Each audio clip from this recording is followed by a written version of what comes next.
I'm not gonna just straight up like advertise it. Make it the title of your live stream. Max's COVID stream. Right. Evening, everybody. Max's COVID. What's up? Hey, evening, everybody. Can you guys hear us okay? I have COVID. God damn it. Yeah, Max has COVID-19. Tonight is a celebration of that. That's right. That's right. That's right. That's right. Celebration of COVID-19. Lots to celebrate, guys. 50K and a new record of COVID-19 cases around the world. We're all gonna die. Yay! Yeah. So you guys can hear the sound, right? Because I did just a test before. Okay, they can barely hear you, so let me just turn up the Discord volume on here. Oh, they can hear me. They just need to turn up their volume. Yeah, I am gonna turn up Max here. And all that, and should be good. Awesome. Can barely hear us still, huh? Let me make sure my mic should be fine anyway, because I've got like compression on and shit. But yeah, I can hear you. I can hear you just fine. All right. Says the audio is very quiet, so let's go into OBS and make sure. Oh my God, Jim, just get on with it. What do you know? Hurry up. What do you know? Settings, I just checked them. I have my audio set to 70%. I have headphones on, and I played the video just now, and you're just fine. Yeah. All right. Okay. Sounds good. Yeah. I'm gonna go with your word then, because anyway. James, thank you very much. The 100K and the 1 mil special. At the 1 mil special, I'll start the NightDocs OnlyFans. That's when it'll happen. Yeah. Wait, who films for that? Is that me? Oh man, I was gonna have Never mind. I'm not gonna make that joke.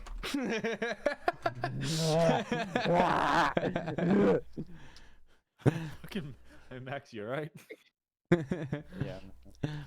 Prox is a good friend of ours. He lives here in town. Good friend of Max's originally. That's how I got to know him. He helped. He was the star of Ben Drowns Again, which you can see on Nexpo. He's not our friend. Yeah. Oh my gosh, Rebby's here. Hi, Rebby. How are you? Thank you, Jim. God. Oh yay! Look, she's. Oh, I'm glad she's tuning in. Yeah. She's my best friend. I'm not even gonna talk about her. She doesn't deserve any of my headspace. She got enough of it yesterday, so. It's okay. We're Thanos. That's right. Y'all tell her she can the talk snap to is me. coming very soon. What was that? Y'all tell her to talk to me. My DMs are open. Hey, DMs are open if you can find them. Okay. Sure. But yeah. So how is everyone tonight? I'm just gonna take over Jim's stream for him. That's fine. Go right ahead. I'm really good at telling stories. I have my bucket of ice and honey jack, and I just got this one right here. Max said he would try it, but honestly, Max isn't feeling too well, so. I'm about to throw up, so get the fuck away from me. I was gonna come make out with you back there. Max is in the other room over there, but since he's not feeling too good, gonna let him stay by his lonesome in his little cave. Let's see here. It's not dog. What? Don't tempt her. Lila's already drunk, and she's moderating the chat. This is good because, you know, got to get into the spirit of the thing. I'm stone cold sober right now, but that will be changing throughout the course of this stream. So that's the fun part of an evening with NightDocs, is that you all get to witness someone completely lose it live, go from completely sober to literally almost passing out. That actually happened. Jim, what? You got to throw your drunkenness status up there as an overlay again. Oh yeah. I should do that. Yeah. Let's do. I mean, everybody knows it's the 50K special because it's in the in the title and all that. So let me just change that. So we'll change that to NightDocs status. Hey, Oh my Jim. god. Stone cold sober. Rebecca's back. And I'm gonna change the font here to that my little handwriting font, because that seems to be the one for these streams here. How many viewers are watching right now? I don't know. 56. Not good enough for me. Goodbye. Oh boy. Actually, you're right. Same. Bye. All right, see you guys. I Well, love this that was Mama Max and Nexpo, two former friends of mine. It was nice having him for the brief seconds. That is actually a record. That is actually a record for the amount of time I've had Nexpo on a stream. He popped in on one of my other streams once for a solid 10 seconds, and then he went and watched his football game, and then I drunkenly called him in the middle of it. So thank you very much, JLo180. And let's see here. Okay, so I am trying to multitask here, trying to get this party going here. So got my honey jack, and here we go. Ooh, that. Ooh, you hear the bubbles? There we go. God damn. I'm just gonna fill up the glass. Here we go. Here we go. Potato, you're the best, man. Dude, Potato, you are like, gosh, dude. I'm like incredibly grateful. Thank you very much. Put a Discord overlay instead of updating the list while you're drunk. I don't even know what that means. He just wants me to put up a Discord overlay. A Discord overlay of what? Oh, of like people and stuff. Oh, I'm the only one that's on camera right now. Nexpo is gonna try and do camera and stuff, but he doesn't have his webcam set up right now. Yet. Max isn't feeling super hot right now. I mean, it's one of those things, like it'd be kind of like an all or nothing sort of thing, I think. So you get to look at just me for now. Yeah. So Beautiful face. and honestly, Anyway. I'm not like it would be a big hassle, because like anytime somebody comes and goes, you got to like change things up, and as the evening goes on, I'm going to be losing my competency and my ability to operate OBS and live streams and everything like that. So it's best we keep things simple.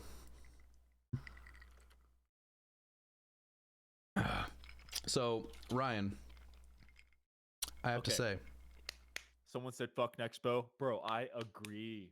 Fuck that guy. That guy is a piece of trash. Anyway. somebody's username is NightDocsYT. I love that. Anyway, backing up, Jim. Backing up. Sorry. Because when I left, I was hate watching you. Okay? Understand. You said Nexpo was in here for 10 seconds, and I called him, and he went back to watch his football game, and we got drunk. That is a cold, hard lie. No, it is not. I was streaming at the same time. You know that. And you called me in the middle of my stream, and I answered. But if you remember, you had said you were going to join the stream, and then you were like, I will join, and you joined for like a second, and then you GTFO'd and started your own stream because you're like, NightDocs doesn't have enough clout. I want to actually get some attention. I'm glad you realized that. I'm glad you realized it. Good job. Yeah. That is exactly my thank thought you process. so much. And, yeah, Max, the people are saying hi. So if you can look up from the bucket for a minute and say hi to Lila over there.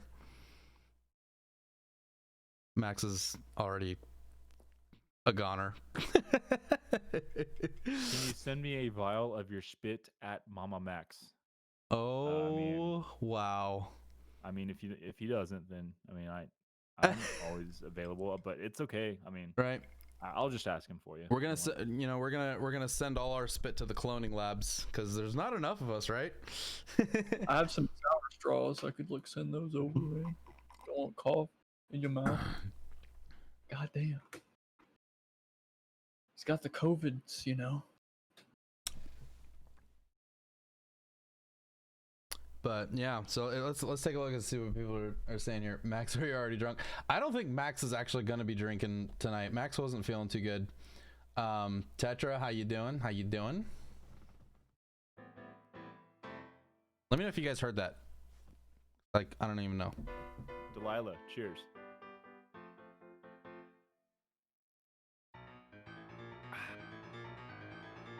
Wow, James. Wow. Yeah. You know what? Whoa. You know what? James, what if I thank don't? you. And thank you, What if I don't? Iapis Lazuli. Can we get a shout out for the rats and choose if they should have some cheese or fruit puffs for their nightly snack? So okay, you gotta tell me, like, the rats, because you capitalized it, is this a band or are you just talking about rats in general? Or are we talking, is this like a new ARG or something? Because the rats, and I'll tell you what, if they should choose cheese or fruit puffs for their nightly snack, I mean, I guess I'd go with cheese because that's kind of what they do, right? That's like what they're into classically. I don't know. we need an army of NightDocs. Sorry, I was making a super chat in response to James. Well, thank you for your support, dear. We're just gonna get dear into Ryan, an dear argument. You're friend. gonna love it. You're Yeah. gonna get so many super chats from it. All right, what can we fight about? What should we fight about? Let's hold on. I know one we can fight about. Who Okay, thought yeah, let's of the merch idea for Nexpos? Me. Nexpos. Cuz I totally came up with it. Your You best fucking merch. liar. I thought of that before you thought of that. I totally told you in chat. And I was like, Nexpos, like, in fact, we were in the middle of filming Ben Drowns Again, and you were talking about like merch stuff. And I was like, you should come out with like a cereal called Nexpos. And somebody, and man, I totally came up with that though. Maybe you did too. Maybe somebody else did, but I came up with it independently, and that's the hill I'm gonna die on. Yeah, you came up with it totally separately from when I came up with it. So I get full credit, but you just get half credit because that was already an idea. So there's But you just kinda 150% banked on it, credit to you go know? around. Yeah, I mean, got plenty of credit. Anyway, yeah, that's fine. Is this some sort of weird podcast? We're just hanging out. Like, okay, so the last time I did one of these, I was quite a bit smaller. And it's my fault. I should have been doing more of these, but my liver can only take so much. Once in a while, I do a live stream that I call just a drink stream. It's called An Evening with NightDocs, where I start off stone cold sober. I'm joined by friends who may or may not be drinking as well. And as the night goes on, we just get shit-faced. And it ends up being pretty hilarious. I got inside of mind last time to drunkenly narrate Harry Potter erotic fan fiction. It's kind of poetic. Yeah. Because I think the last one you did was what, 5K? Maybe, I don't know. You're around that size, I believe. Yeah. Gage has turned against you in the stream. Gage, seriously, dude? Seriously? Hold on, I'm demodding his ass. No. I left my never mind. I'm already like starting to feel it a little bit because I was like, oh no, I left my phone somewhere, but it's literally right here. I was gonna text like Loey because I want Loey to come in too. Hold on. I'm gonna call her. I'm like not even gonna text her. I'm gonna call her. Here we go. You're gonna call her? I'm calling her like on the phone. Unsolicited? You're just gonna straight up call her? Yeah. Okay. Because that's the cloud I got. Hey, Loey, hi. Hi. Loey, Ryan Yes. and Max and Prox and I are right now on live stream. We are celebrating my 50K special. What the? This is another evening with NightDocs, and you're free to drink or not, but we would love to hang out with you if you are willing to join. Yeah, I am finishing up a bit of editing. Are you guys live now? We are live now, and I'm holding the phone as far away from the mic as I can, so Max ditched us. He's a Max, ditcher. Good. He left. I'll pop in and say hi. Are you guys on Discord? We are on Discord. I will I sent you an invite over Discord to, there's a little mini Discord server that I have for just live streams.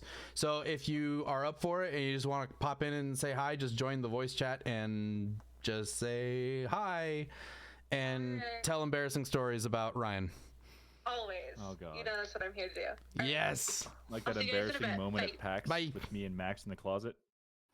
Oh yes. Oh yes. Should we review the footage, Oh, folks? dear God. We should review the footage. Let's review the footage Oh, my God, no. from the most loving moment between two gentlemen I've ever seen. This is on Nexpo's second channel, Nexy. You guys should definitely subscribe to it. And let me do this. Let me do a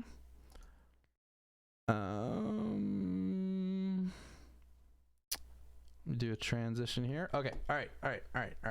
So here is the stream archive from this, and the best part of this whole stream, Okay, we're live.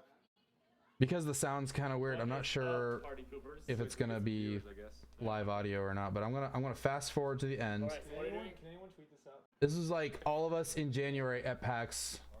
There you go. Everybody was simping Gosh, I miss NightDocs. those times. I Man, me miss those too, times so man. much, dude. Me You have no too. idea, dude. Oh, it I hurts. can't wait for us to do this again. This was so much fun. Oh yeah, go sub to my second channel, everybody. Yeah, This is my second Nexy. channel. NEXXY.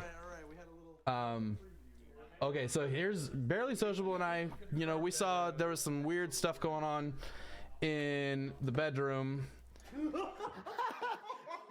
And we're like, what's Ryan and Max doing back there? Hold on.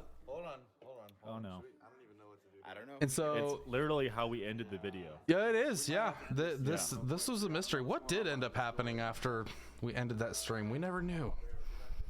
My memory just lapses after we hit end the stream. But hey, that's kind of cool. Like the live chat actually replays still. Seems like whenever I try to replay an old live stream or a live chat or whatever, it never seems to work. But maybe that, I don't know, maybe it's just one of those things that it's just a mobile thing that it has an issue. Oh god. All right. I just Yes. DM'd Muda. So We're gonna get his Barely has ass in here. abandoned this. Yeah, Scam get that sexy motherfucker in here. I legit have no idea what's on the other side of this door. Yeah, All so I like know is I'm hearing I wasn't able to catch it on camera, sure I saw a little but in here. All right, here I think Max popped his head out and he didn't even have a shirt on. we go. Here we go. All right, guys. Knock knock. Here was the Everybody okay? here's the fateful moment. And the lights are I out. don't see anybody. Oh gosh. All right, hold on. How do I flip this? All right, let's flip it. Jim, you lost There's weight something since going then, on. and I gained it. I definitely lost weight since Yeah, this. I Yeah. put on a little bit of. Dude, guys. I was looking at some old Guys. footage from like right before I started the I heard channel. some- I was like shit going 30 on. pounds heavier than I am now. Really? Is this Yeah, a, like is I this was a big boy. All right. Oh yeah, Should the I- yes, should I James, open the guys? door is definitely Tell me opening if I here. should open the door. Somebody tell me. Oh, they're opening it for. Okay. All right. Okay. All right. Here we go. Everybody's okay. The mystery unfolds. Nothing Next one, you all right, happened. man? Nothing happened. Nothing in there. happened, guys. I got. Nothing switch happened. something. Oh, I don't know if you wanted that much harsh light, man. Oh, that was 'Cause I weird can't see looking. anything, you know what I mean? All right. Here we go. They're like, I don't know what's going on in here, but I can't. All I know is they're kind of fully closed. Oh shit! My stream's behind, so I'm like, you're reacting walk away. before I can see it. But I already know what's We'll happening. leave those guys to whatever. I just remember What's going on? thinking There's that nothing bottle of going on. baby There's oil was nothing kind of going weird on. before I even turned the we're- light on there. Oh, okay. All right, guys, we're gonna end it. We're gonna end the stream here. We're gonna end the stream here. Okay. Yeah. All right. Okay, guys. Bro, been get really out of the fun. closet, bro. Everybody we're say busy. bye. Bye. Over there. Barely sociable. Say bye. Okay. All right. Bye, everyone. And that was the end of the stream. Yeah, that was. We didn't really talk about that the rest of the evening, I remember. We just kind of, Shuts door. yeah, we just kind of moved on with our lives and all that. Just, So, yeah. Yeah, just went on with the night. No big deal. Yeah. So I just realized I haven't shared this stream with anybody. So let me do. Oh my god.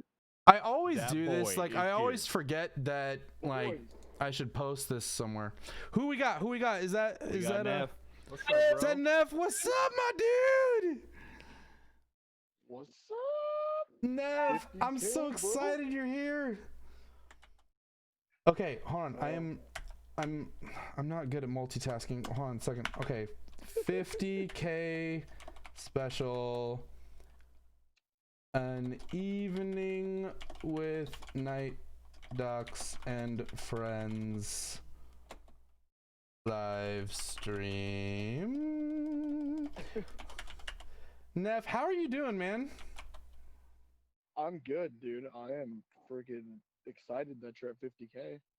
Man, like Dude, I honestly have not really been paying attention to anything on YouTube, so I'm like, I saw that and I was like, holy shit, dude! Like, I didn't even know you hit 40 yet. So, dude, Jim, did you tweet honestly, this out?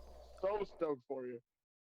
the channel, the NightDocs as a channel has doubled in size within literally the last month. I've doubled in size near the last month. In your pants. Actually, I'm shrinking. Are Hey you? Jim, you tweeting this out, dude? Yes, I am right now. Yeah, I don't Um, even know if we should bother adding me anymore, man. Carrie's asleep in the room, so I can't be in there. oh. And got yelled at by my managers. Tell Carrie to join us. Oh, she's sick. I'm actually Oh, worried. Gosh, that she's, Carrie's like, sick, Max you is know, sick, everyone's sick. hopefully dude, sick. I'm sorry to hear that, man. Tell Carrie I okay? wish her well. Yeah, she's okay. She's Oh, she good. Just just not started feeling good. sick this morning, but she's doing okay. But yeah, she's asleep, so I'm outside walking around. I'm sorry to hear that, dude. Good man. It's glad to hear that she's Well, all I'm right. glad you at least came in to say hi, at least, man. I miss you, dude, yeah, I dude. wanted to just come in and talk for a few minutes and see you guys, and I miss all you guys. Like, I feel like I haven't actually got to like hang out and talk to you guys in a while, but it's mostly because of this fucking noise ordinance thing. So Oh, man. The mastermind my voice- behind Ben Drowns Again. The cinema shots. oh, Tim. God, whatever. It's him right here. No, apparently my voice carries. So the All right, neighbors that I can just hear I them just next door tweeted it out right now. got mad. I wish my voice carried, dude. My voice blends so bad. I Every wish time. mine could actually just, merge with the rest of the background noise sometimes, because my voice carries a lot, and I'll try to be subtle, and I remember one time I was like trying to talk about somebody else in the room. I don't remember even what the situation was. I was like, "Did you guys hear what's going on with this?" And they just kind of looked me square in the eye and like at full volume, like, "Dude, do you have any idea how fucking loud you are?" And I just yeah, I'm sorry. And I just No, dude, jumped off a bridge. When we were reviewing the script for Ben Drowns, when we were all drinking, I swear to God, the whole time we kept being like, Jim, shh, Alex is asleep. And you'd be like, Oh, sorry, yeah. you guys, man, sorry, man. And be like, no, dude, it's good, we love you. Like, keep filming. You'd be like, all right. And then, like 5 minutes later. Oh it would be God, me. I felt really bad for that too. Jim, you got drunk. Like, Yeah. oh, sorry. It was so- And then 5 minutes later, hey Ryan, look, I'm fucked up. Oh God, Fuck off. Oh, that was the best, dude. God, I fucking. dude, the whole week that we were filming Ben Drowns Again, that was like unforgettable. That was epic. That was Unforgettable life changing right there. That was so much fun. Oh, dude, we gotta do it again. We I'm, do, like, man. literally chomping at So- the bit. I have personally kind of a little project that I've been kind of tossing around. Oh, yeah, And listening. oh shit, my mouse stopped working. What the hell? Is it okay, us all filming? Hey Jim, you want to Mom hit that Discord text chat real quick? Discord text chat. Yes. Real fast. I sent you a link to a beautiful video Yay. of Tokyo. Ooh, yes. So let's take a look at this here, and I will transition to the Loey. Yes, Loey, when you are ready, please join. We would love to have you. Don't feel like you need to wait for like a moment where like we're ready for you coming in. This is gonna be very casual. Come and go as you wish. Oh damn, dude. I'm gonna full screen this because this is. I'm already a little bit inebriated, so I'm gonna update the header text here. Buzzed. I'm gonna say buzzed. I'm kind of a lightweight. I'm gonna just say it right now. Guys, Max is so full of shit. I hear him talking to somebody in the background. I hear him back there. God damn it, Max. Goddamn enemy. He doesn't care about any of us.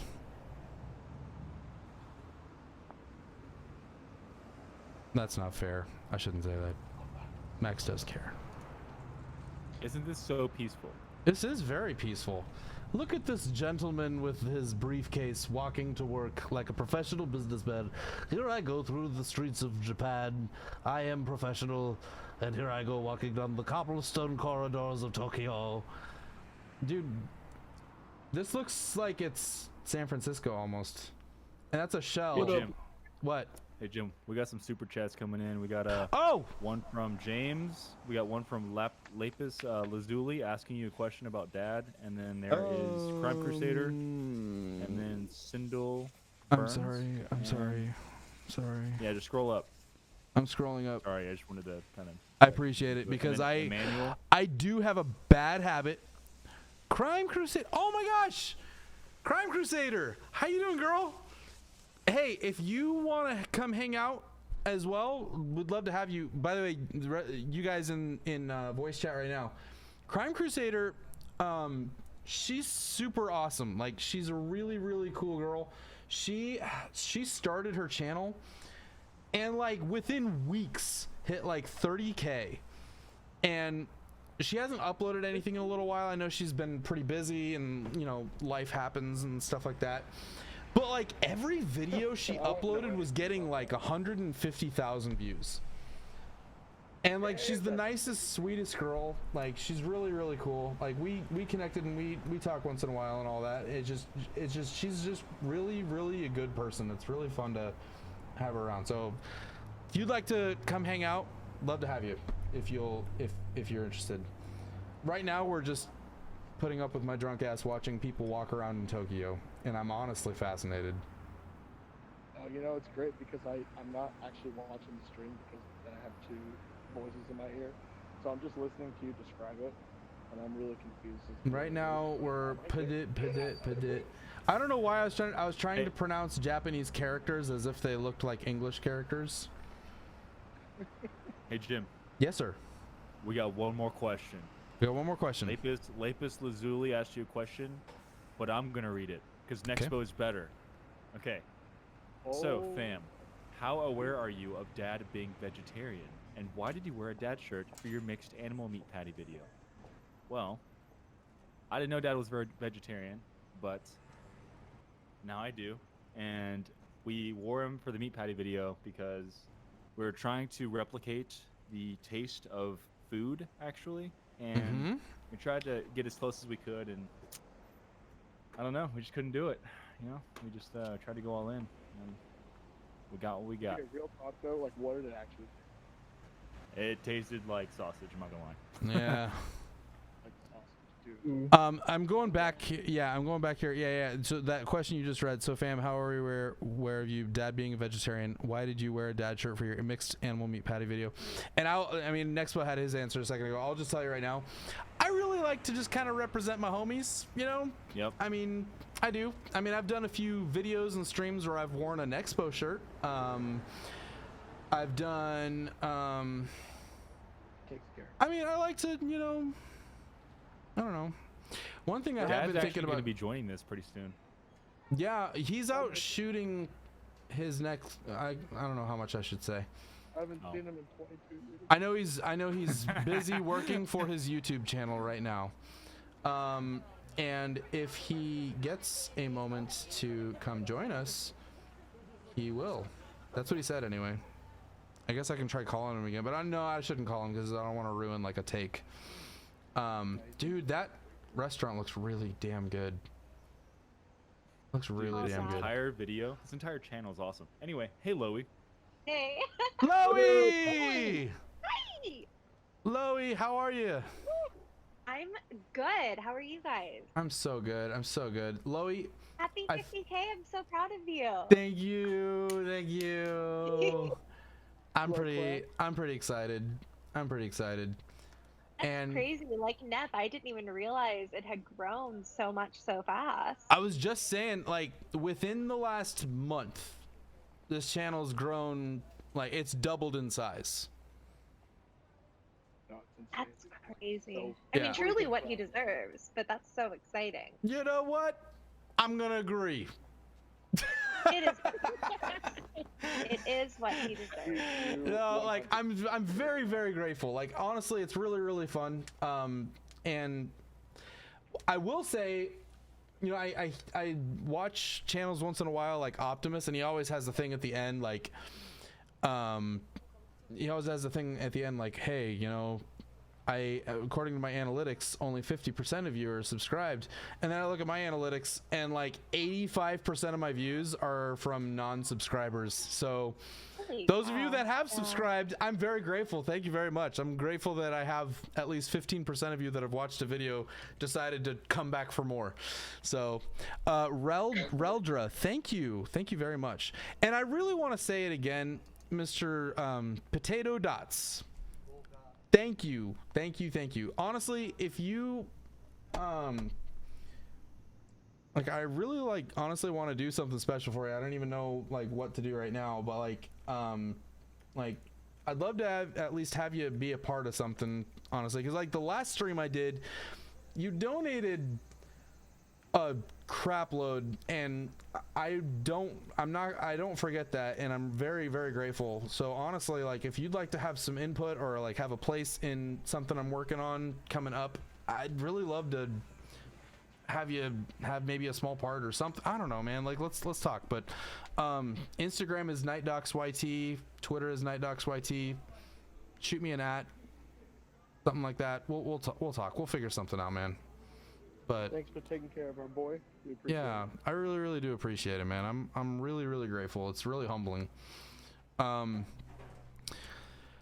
reading some of the rest of this chat here. Let's see here. Oh, Lila says hi, Loey.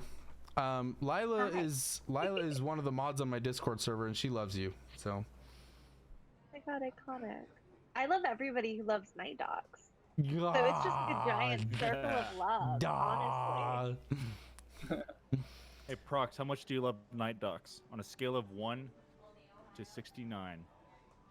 Bro, the magic. Emmanuel Castillo. The only reason I subscribed is because you're from Texas. Okay.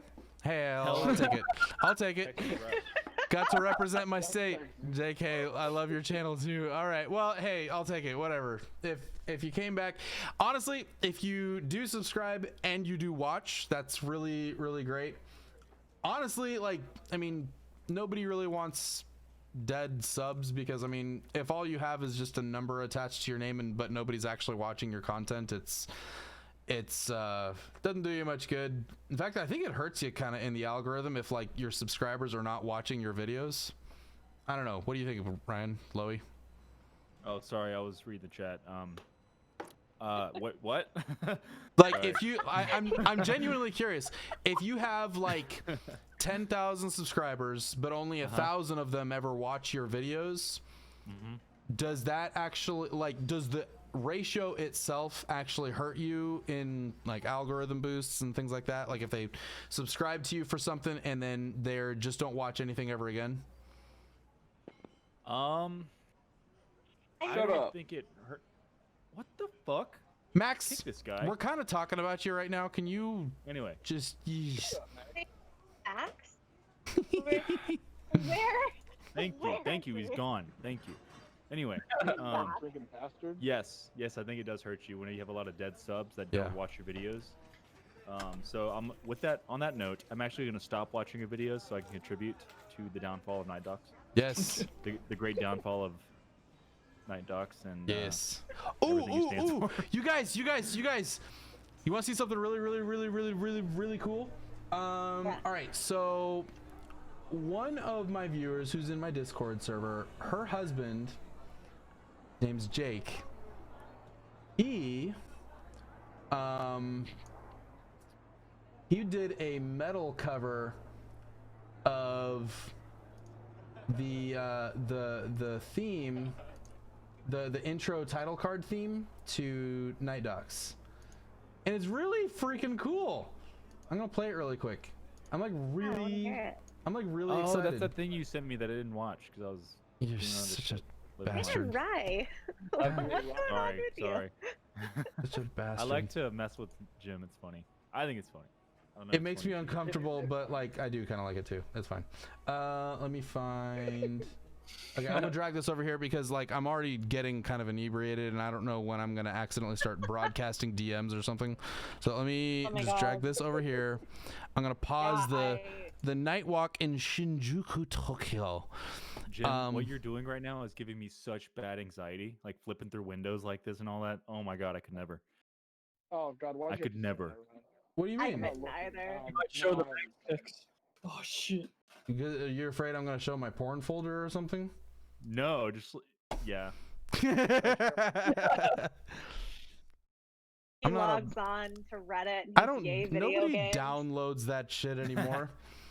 All right. So where is the? Okay, I'm just gonna search for it here. NightDocs metal cover. Here we go. I think it's here. Oh, here it is. Here we go. Here we go. Here we go. Here we go. This is so. The guy actually sent me the stems to this. Here we go.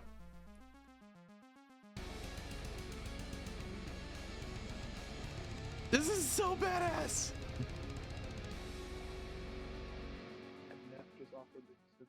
This is so freaking cool. Like, Wait, Jim, are you playing something? I did just play something, so they can hear it in the chat. Oh. But I'll post it in the little Discord thing here too. So if you guys want to check it out on your own too. Oh, because I was like, I couldn't hear it. I was, Hear yeah, I was, anything. I was like, yeah, it's really short. It's like a 20-second little clip here. I just posted it in our little Discord thing here as well. But yeah, dude, I want someone to make me a metal cover so bad because like, Angry Video Game Nerd has a metal cover of his theme. Scott the Waz has a metal cover of his theme. Now you and not me. yeah. What? Yeah. Well, Oh honestly, my gosh. well, Something here's is the wrong. thing. Your theme, like, I think you could do it. But I think the style of it, because it's so chord progression based and all that. I don't know. I'm probably talking out Just of my ass. imagine like a guitar or like.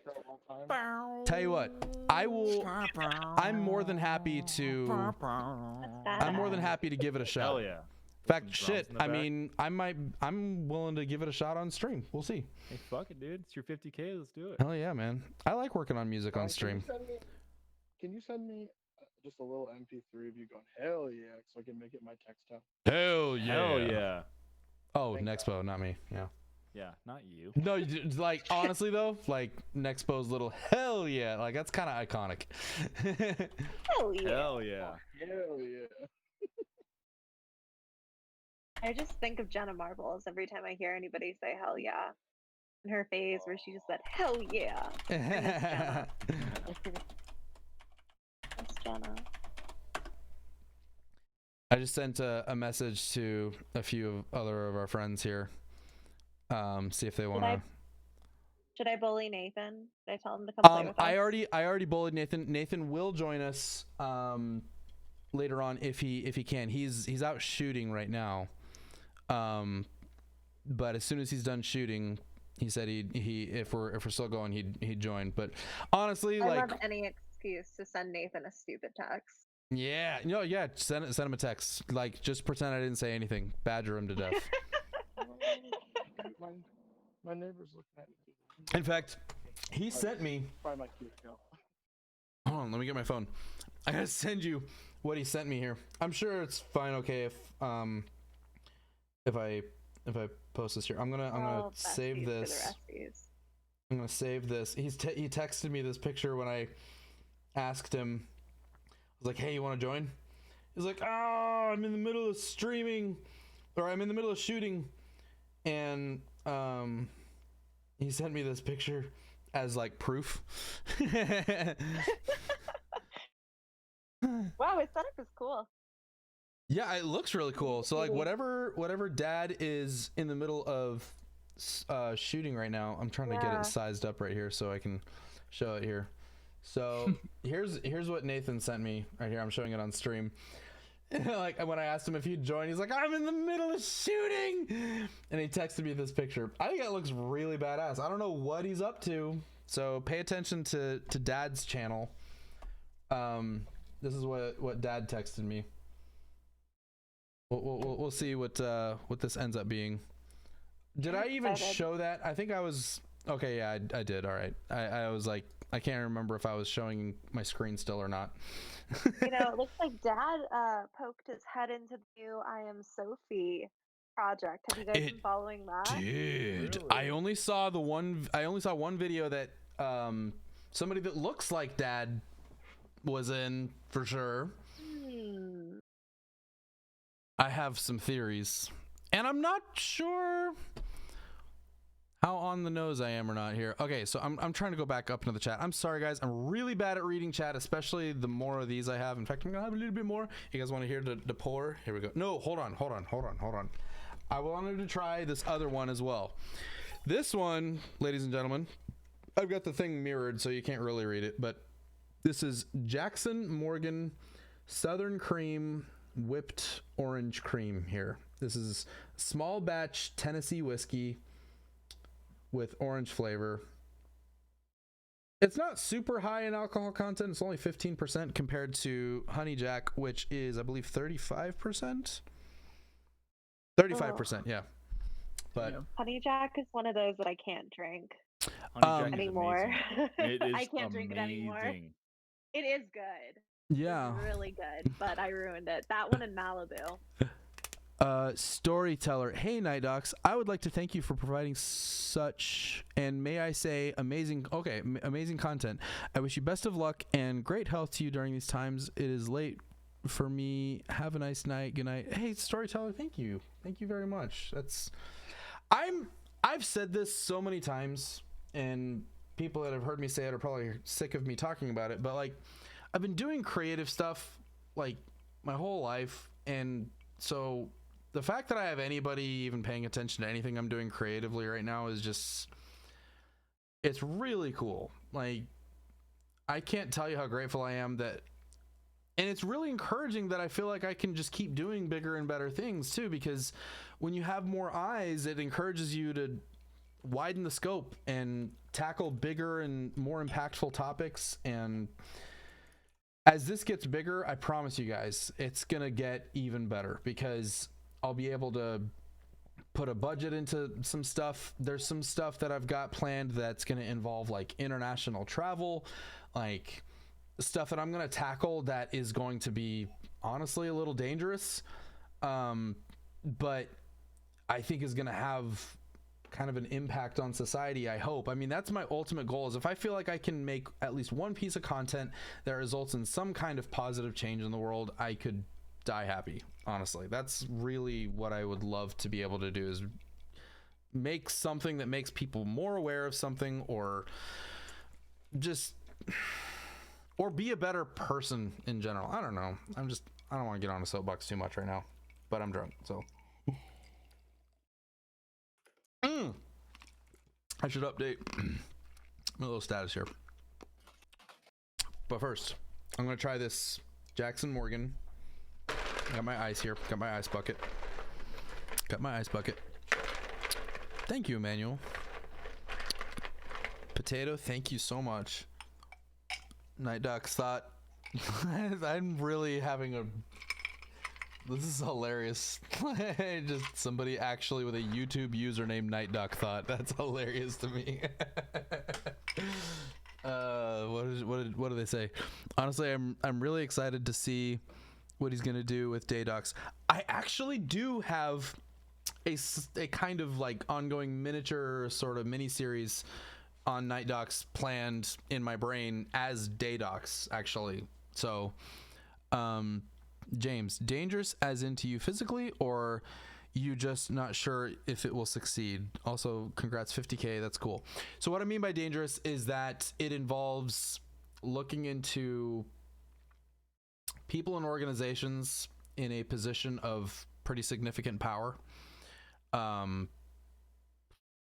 don't want to say too much right now on stream, but there's one in particular that I'm going to look into that, well, there's actually two pieces of content that I'm semi sort of working on right now that I was told by one of my friends, dude, they will fucking kill you. And then the other one was, hey, you should be really careful about poking the bear with this specific organization because they've been known to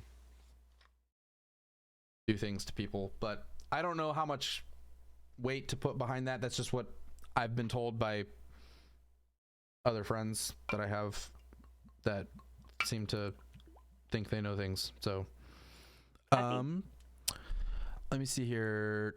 You should name your subscribers. Should we name all 50,000 right in this?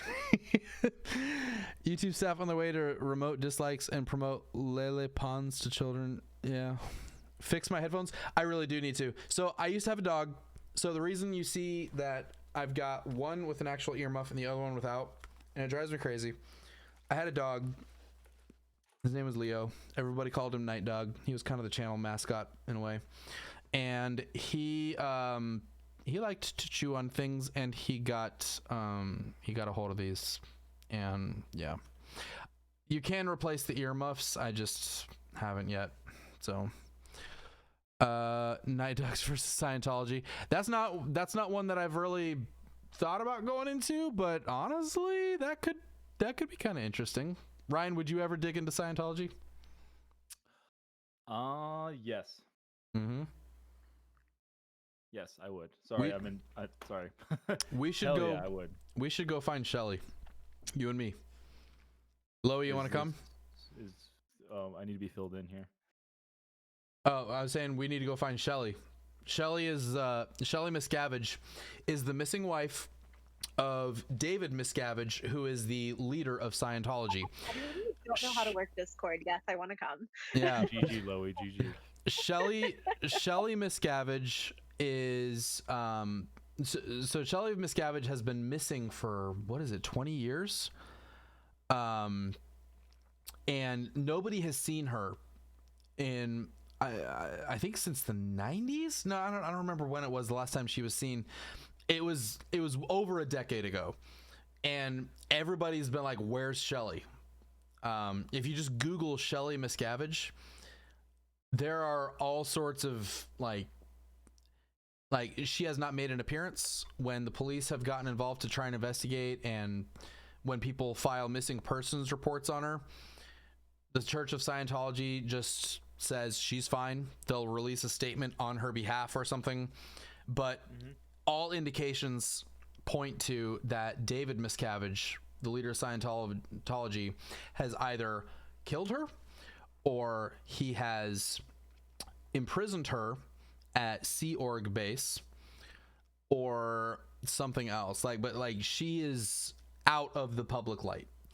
Now, there's a lot of talk about how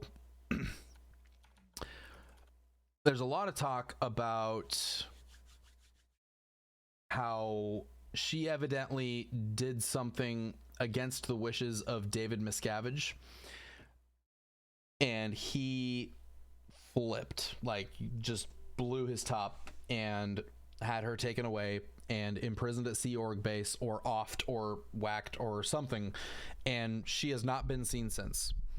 And it's scary stuff. The more you look into it, there's a lot of really sketchy stuff going on with that. Yeah, have you heard much about that? Interesting. Yeah, No, it's wild, dude. It is wild. She's been missing for 10, 20 years.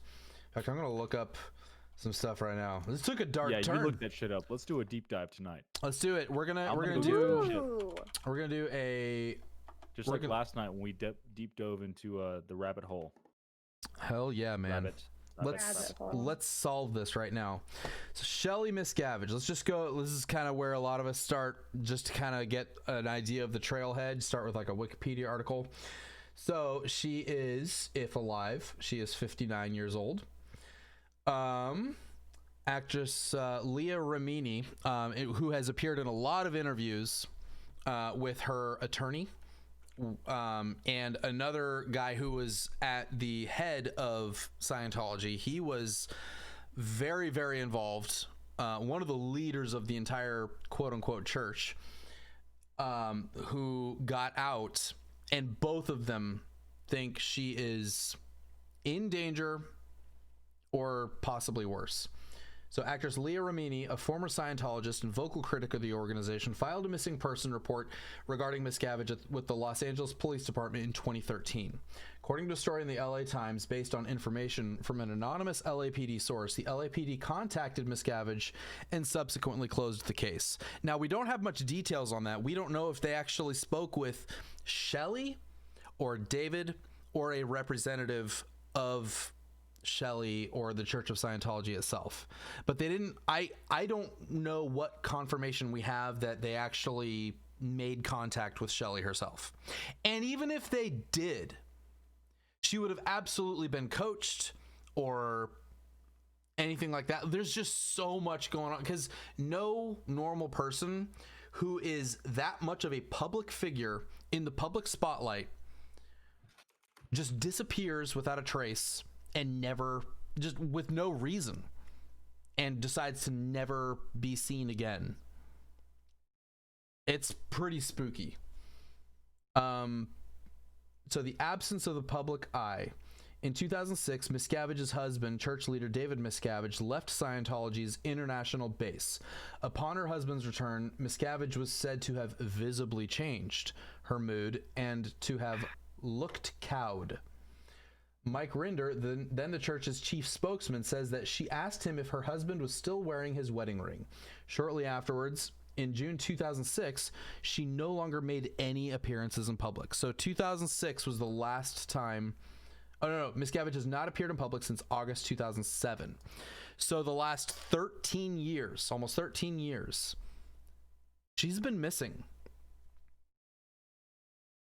That's kind of crazy to me. Any thoughts?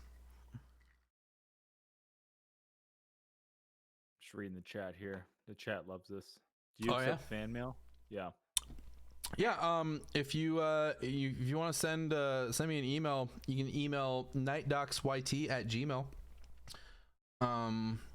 There's a link to. Yeah, I remember. Sorry, back to your topic though. Yeah, go ahead. Sorry. Oh gosh. No, you're fine. You're fine, dude. Yeah. This is very casual. This is very casual. We're just having a fun. I feel like I'm like off sync because I'm like on your stream live, and I'm seeing the visuals. Like, That's exactly delay. how I feel too. Yeah. Yeah. So anyway, but yeah, Here, let me Shelley do this Miscavige, at I remember least. Scare Theater. Scare Theater covered that, I believe, and yeah, that's definitely a topic that interests me because it's like, it's crazy. Well, Here's Scientology as a whole is completely fascinating with the amount Yeah. of people who just go missing and never turn back up, or I don't know, like people who end up leaving it are so heavily suppressed and like demonized that it's really interesting because obviously they're hiding a ton, right? It's a cult essentially. Oh, Like, it is. It is. So If you want to really I get don't into the know. nitty gritty, here's how they keep you. Here's how they keep you in the organization. As you get deeper and deeper, they ask you for more and more. You sign over as collateral deeds to your house, your business, licenses on any intellectual properties that you have. Those become communal assets owned by the Church of Scientology. And if you leave the organization, you've already signed away everything and no longer will have access to a lot of the stuff that you owned coming into it. So cutting ties with them comes at a significant cost. So they're really good at, while you are the most indoctrinated and most like drunk on the Kool-Aid, so to speak, they own everything and they're able to convince people to give up everything. And so actors like John Travolta, I'm willing to bet like significant amounts of money John Travolta is trapped. I don't think he wants to be in it anymore. About Tom Cruise too. I think Tom Cruise is in deep. I don't know. Like I don't know his heart. I don't know what's really going on in his head, but he still seems to be very enthusiastically behind it. Whereas people like John Travolta, who used to do a lot of stuff like Battlefield Earth, all sorts of stuff where he was really pushing it. And he seems to have kind of calmed down. He doesn't really talk about it much in the public eye anymore. And he's starting to look a little bit more tired and haggard and stressed and all that kind of stuff these days. I don't know. I just have this gut feeling, really. I don't have any evidence to back it up. I feel like people like John Travolta have realized that they're in too deep, they're trapped, and there's no way out. He's stuck. On that note, Potato Dots just donated $50. Oh my gosh, Potato. Thank you, sir. They said some bribe money if you're kidnapped for this. Sounds good. We can bribe the Church of Scientology That's right. with our $50. Yeah, That's all we'll have. The Thetan Absolution Fund. Thank you so much, Potato. You're the best, man, or lady. I don't know. I really suck with pronouns. What's really silly, I always have to like apologize to people like when they have like a particular preference for pronouns. Like if I get them wrong, I'm sorry. It's not because I'm insensitive. It's just I'm a fucking boomer. Like that's all it is. Like I really do want to be respectful to people. So let me see what else we got going on here. Good morning, everyone. Hey, Herka Steak Kink Knick. Hold on. Her skacker technic kick. I give up. I'm gonna keep drinking. Hold on. Where do you live that it's morning? It's like 2:30 a.m. here, but it's 1:30 right here. Her Scart Technic. I think I got it. Hello? Hi, Things Ryan. that go bad. Hello? Hi. Hey. Hello. Hello? Hello. Did I lose everybody? There is a deep web game that There's a doesn't deep web exist. game. It's crawling with viruses. Take your time. He's like, please keep trying to pronounce my name. Content flagged by the FBI. Okay, if you do want to say something to me, please make sure to tag me. And I'm not being very good at reading the chat, and I really appreciate my friends that are here that are helping me keep focused here. Bad Vibes, what's up, my dude? NightDocs, bold move. Yeah, he says, NightDocs, bold move doing a 50K stream when you still need 500 more subs. Only you would do this. Bruh, read the damn description. I said whether it happens or not during the stream, we're just gonna have fun. So this was Ryan's idea, really. He was like, let's do a 50K stream. I actually did some math earlier. I think I had like... Goddamned right. Yeah, I mean, all the good ideas come from Ryan. This is me. This is my stream. Hell yeah. My idea. In fact, honestly, like... I get the credit. Ryan wanted to do a super chat. Hell yeah. I'll send you the check in. I'll cash it out in Quaker oatmeal packets and bring it to you. In fact, okay, hold up. My friend Tyler, one of my best friends growing up, he did this weird ass thing on Facebook where he had this random amount of money to give away. And if I guessed the right number, he would give it to me. And I guessed it to the penny. It was $26.67. He was like, how do you want it? And I said, oatmeal. And he was like, really? I was like, fuck it, whatever. Send me $26.67 in oatmeal. And he did. And I've got a picture. Hold on. Let me find it. A lot of oatmeal. And I gotta pull this up here. 1 second. Phase. Afraid of it. Straight up, he sent me this giant ass box of oatmeal, and it'll take me a second to find it here, but it's worth it. It's worth it though. It's pretty good. That's pretty good. I don't know. Why am I so weird, guys? guys in the chat, I'm doing the work Jim can't do. It's actually a really bad thing when I'm streaming because I read the chat too much and I get distracted from what I'm actually doing. And I have the opposite problem. Yeah, Jim's got the opposite problem. So he gets into the stream and but I'm really anyway, sorry. Yeah. People are saying you're not as good as Nexpo, dude. They're just saying that. So I mean, it's a fact. You might as well just end it, man. It's a fact. So here it is. This is when I got my $26.67 in oatmeal from my friend Tyler. For those of you in the chat that want to see. Why am I so weird? Wait, someone in the chat, Miss Nightmare Terror said, "Did you know Ben drowned? It started back up?" Oh, what? It did? In fact, what? God, are you serious? Wait, I thought that's why you did.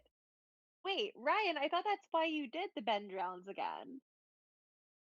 I didn't know it started back up though. No, like Ryan started doing the Ben drowns. I'm messing. I know. No, that's why I didn't make the video. Yeah. No, what's funny is spreading the word though. That's good. Spread that word. Right. It needs to get out. It's a good series. What's funny is Ryan started that, and we didn't know that they were starting it back up. Like while he was researching it and writing his script, he started looking at old stuff. And he was like, "Oh, literally 2 weeks ago, he started uploading new videos for the first time in what was it, 10 years?" Yeah, that was a crazy coincidence, man. That really was. That was creepy. That sent chills down my spine when I was like writing the script for this, what I thought was a dead ARG, and then all of a sudden, after a decade, it starts back up when I'm writing the script. Like, what the? Seriously? While we're on the subject, I'm just gonna play my favorite video of the new storyline from Ben Drown. There's a new video that he did.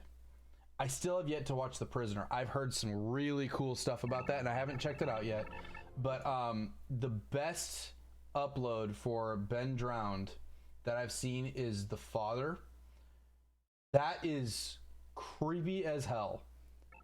Like, oh yeah. Damn, this is good. I'm just gonna play it here while we're hanging out. But like the end of this, hold on. I'm just gonna skip to that because it's 11 minutes and I'm far too gone to like get through this here. But basically, like, he goes through more spooky stuff. But this is brand new. Like what happens right here. Like this actually freaked me the hell out when I saw this. So he walks down this crazy hallway here. By the way, I'm sharing my screen in Discord right now. Look at this. Yo, Jim, Splitsky's asking for some of that oatmeal, bro. Give it to him. I already ate it all. Look at him. Watch. Ah! That scared the shit out of me when I saw this. Yeah, dude, I'm super scared. Listen, next hoe. Yeah, dude, it's scary. I know. It's really scary. Just wait. He opened his eyes. Just wait. Bro. Just wait. Wait. I know he's gonna eat him. God damn it! Spoiling. Oh my god! Gosh. Dude, I've seen it a million times, bro. I've seen it a million times. A million times? Let's do the math here. Let's do the math. Nexpo's seen this 11-minute video a million times. So 11 minutes times 1 million. Do. All right, let's multiply this. So if you've seen it a million times, that means you have spent. Divide by 60. I know how to math, you asshole. Well, your status is buzzed, but it seems a little more than buzzed. I know. Yeah, it might be time for a status update, dude. Yeah. Hold on. All right, so hold on. That's amazing that you spent 21 years of your life watching that video. Yeah, Yep. That's all I got for you. Yep. All right. I'll update. Hold on. Here we go. Ooh, Figment Forever said we need a good Silent Hill type creepypasta. Yes, we do, and I'm gonna make it. I will make it, and it will be the best thing in the world. I'm gonna make it before you. I'm not even joking. I have this idea for a Halloween video. Ooh. Remember how in what year did I start YouTube? 2017. Okay, 2017. I made a Halloween video where I was imitating being in Resident Evil 7. Have you seen that video? Where it's like first person and it's like I'm pretending I'm in a video game. Is the no, I don't think I saw that one. Special? I saw the one disturbing things started. The only one I saw was the one that you did where you like reviewed Resident Evil 6 or something like that. I don't think I saw that one. No, so if you look it up, it's Nexpo 2017 Halloween special. But anyway, so I was pretending like I was in a video game, right? First person perspective, and I was kind of stitching the whole like lore of the video together because it was like a disturbing things video. It's called Unnerving YouTube Channels. But I had an idea when I was going to bed the other night. I was like, what if I kind of did this again for Halloween this year, but did it kind of like Silent Hill style, where I set up my camera in static positions and just kind of like do like, you know how in Silent Hill when you walk in different scenes, the camera just cuts to like different, like I want to do that and like run into like creepy people and do a disturbing things episode like that or something. But anyway. I see this Unnerving YouTube Channels #3. Yes, that's it. Okay. Do you remember about where-ish in the video you were? Video. This video skip like to 30 seconds. Okay. Let's see here. So 30 seconds here. Ooh. He's got like a little select menu and everything. Yeah, this was the precursor to Console Conspiracy's title screen. Really? Dude, this is cool as hell. I'm like, so this is I want to do this with Silent Hill. I want to do this again because I haven't done anything like this since I made this video. And I have the itch to do it. Mm-hmm. Dude, this straight up starts off like PT. Like you've got the wait till you see me get up. Look at that. Got a mission. Oh, dude. Ooh. Oh yeah, dude. Oh yeah, dude. I took so much inspiration from Resident Evil. Even the pause menu watch thing. Yep. Dude, this is cool as hell. Yeah, this was back when I was super inspired. I don't know if you guys have ever heard of a channel called Nexpo, but it's pretty cool.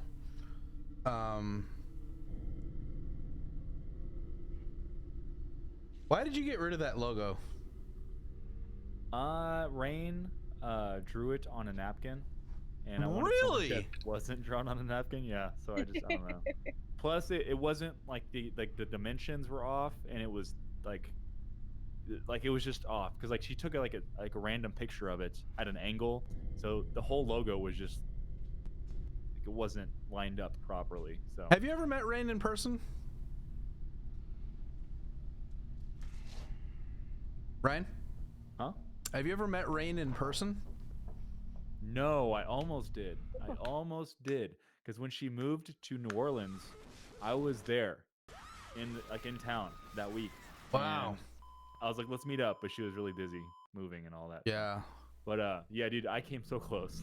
I'd love to meet her. Like Rain is one of those people that like Mary. She's always seemed just so nice, like just really, really cool and all that. Like, but she kind of like, you know, she does keep to herself. She is pretty private and all that. So I've never really gotten a chance to really like make a connection, you know. But like, she's one that I've always wanted to kind of get to know a little bit better. Hey, James in the chat said, if I want to do a Silent Hill type video, I'm going to need a lot of fog machines. Haha, joke's on you. I live in Houston, and in Houston, it fogs up a lot. So I think I'm good. So I just need to wait till a foggy day comes, and I will film on that day. So the Lost Age. Nexpo totally ripped off Nexy, so I don't like it. Yeah, what a ripoff. Can't believe it. NightDocs is really the second channel. The first channel is NightDocs. Hey Jim, you misspelled drunk in your status. I did? Just leave it. Just leave it. All right. Fine. I like it. Diunk. NightDocs is Diunk. Let's see here. NightDocs, have you ever looked into the incident at Dyatlov Pass? Yeah, it's not really something I feel like I have anything new to say on, though. There's a lot of topics out there that have been covered pretty widely, and most of the people here hanging out with me can attest to that. So I'll probably never do anything on, you know, Dyatlov Pass or Kate Yup or, you know, a lot of the stuff that there's just a million other videos on, you know.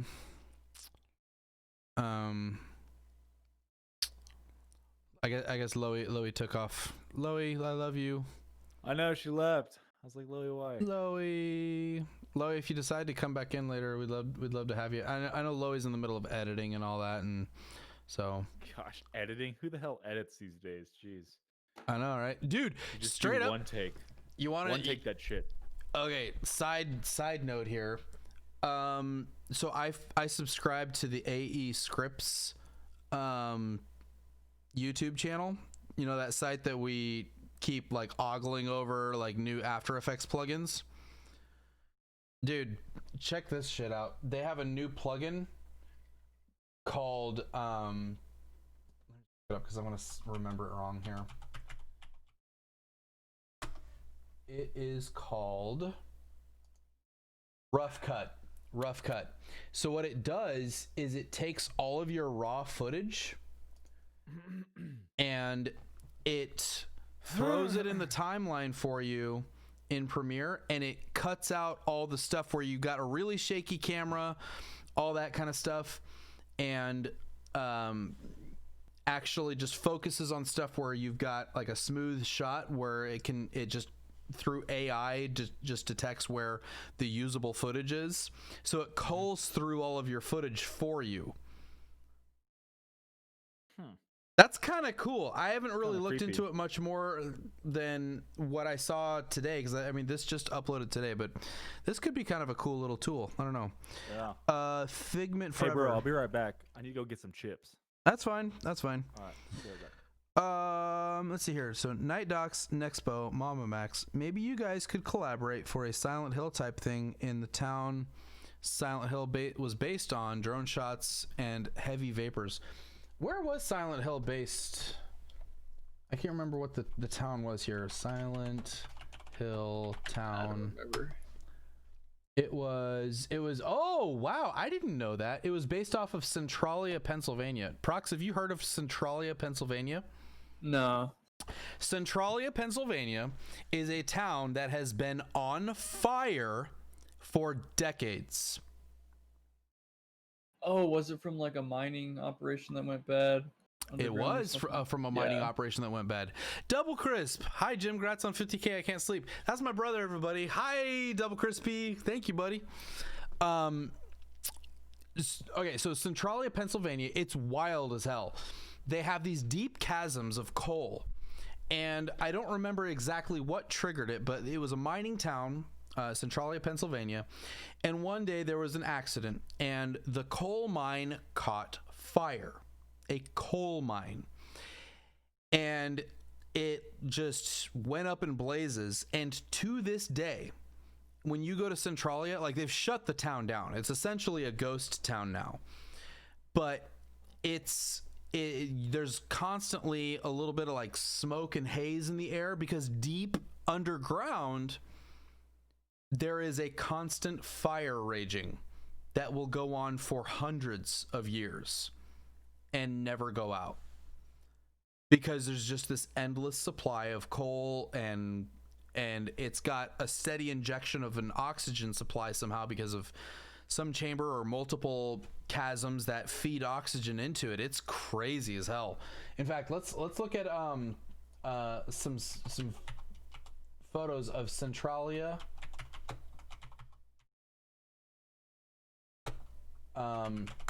Check this out. This is insane.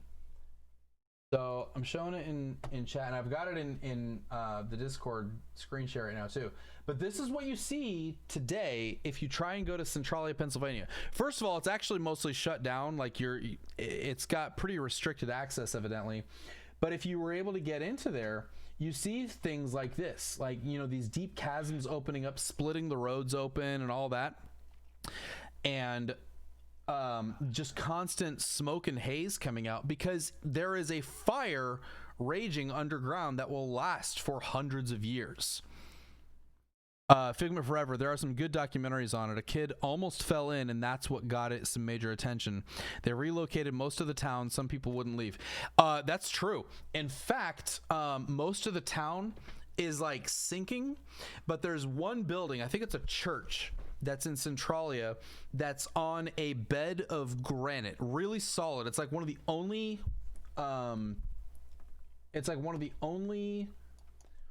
buildings in town that's not just totally condemned. What are you looking at? We're talking about Centralia, Pennsylvania. Have you heard of Centralia, Ryan? No. So I was just explaining to the chat. Centralia, Pennsylvania is a town that caught fire. I think it was back in the 70s or the 80s, and it will be on fire for hundreds of years. It was the site of a coal mine deep underground that caught fire. And I think I have heard of this. yeah, it's actually the town that Silent Hill is based on. But yeah, this right here that I'm showing in you can see it in Discord, and you can also see it in the chat. But the Centralia Ghost Town Church, this is one of the only buildings in town that is not totally condemned. And I believe it's because this church is built on a foundation of just solid granite that won't disintegrate or anything like that. But yeah, the more you look into Centralia, it's just a wild situation. Reading the chat here. Yeah, there's some good documentaries. They didn't realize the blaze of the trash would ignite the coal to answer. I think that's correct. In fact, let me look up the What's up, Sylphid? we got Sylphid. Boy. You got Sylphid. Sylphid, get a hold of Max. Tell him to join us again. He's being a doo-doo head. All right. All right, so Centralia, Pennsylvania. Its population has dwindled from more than 1,000 residents in 1980 to 63 in 1990 to only 5 in 2017. A result of a coal mine fire, which has been burning underneath the ground since, oh wow, way further back than I remember hearing, since 1962. Centralia, which is part of this area, is the least populated municipality in Pennsylvania. It is completely surrounded by Cunningham Township. It was claimed under eminent domain in 1992, which is a thing government can definitely do. James, thank you so much. Max, rest in peace. I think he is asleep, actually. Yeah, he's out. I shouldn't yell at him. He had a pretty rough week, so I should let him be. He just got back in town today, and You want to catch a flight? do I want to catch a flight? Let's go. Where do you want to go? You know the drone shots we could get? I'd like to go to Ireland. Did you all know the SCP Foundation has a legit number you can call NightDocs? See if it call or respond to you back. P.S. The number is textable. Fuck it. Let's call it. You got the number? I'll call it right now. You have Google right in front of you, dude. Just Google it. Okay. Fucking hell. All right. SCP Foundation phone number. I'm not gonna lie, I don't really even know much about the SCP Foundation.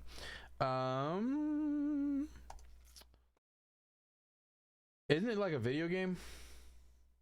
We need to get Billy Styler in here. Who that?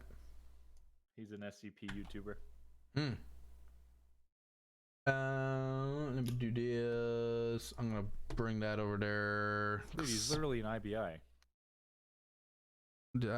Is he? Yeah. I don't even know who half the people in IBI are anymore. Let's see here. So I've got Google Hangouts up. I don't even know what I'm calling. I just like found a number, but I'm calling it right now. Let's see what happens.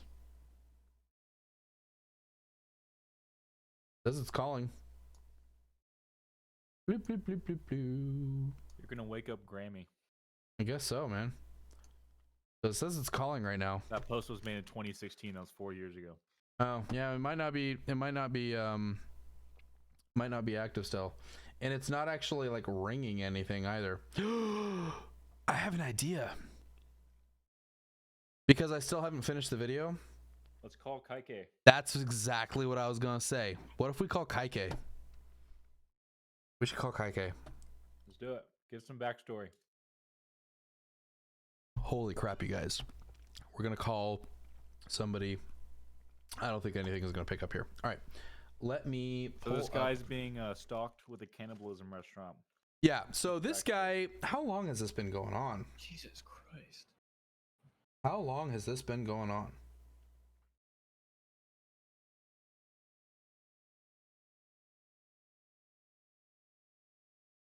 Dude, it's been years.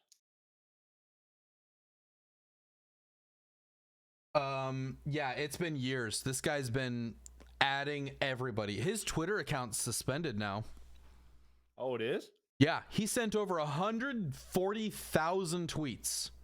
Damn, dude. When I was looking into him, he was at like 85. And I was like, holy shit, that's a lot. So he kept going for that. Almost double that. Holy shit.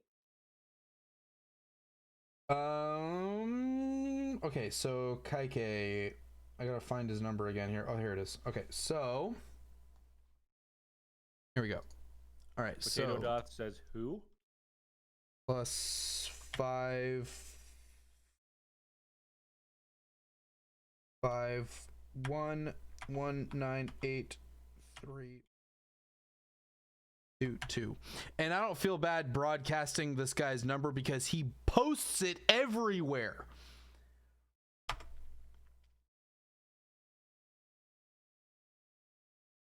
So this is a guy. Hold on, it's ringing. Can you hear it, Ryan? Yeah. No. You can't? Okay. Ringing.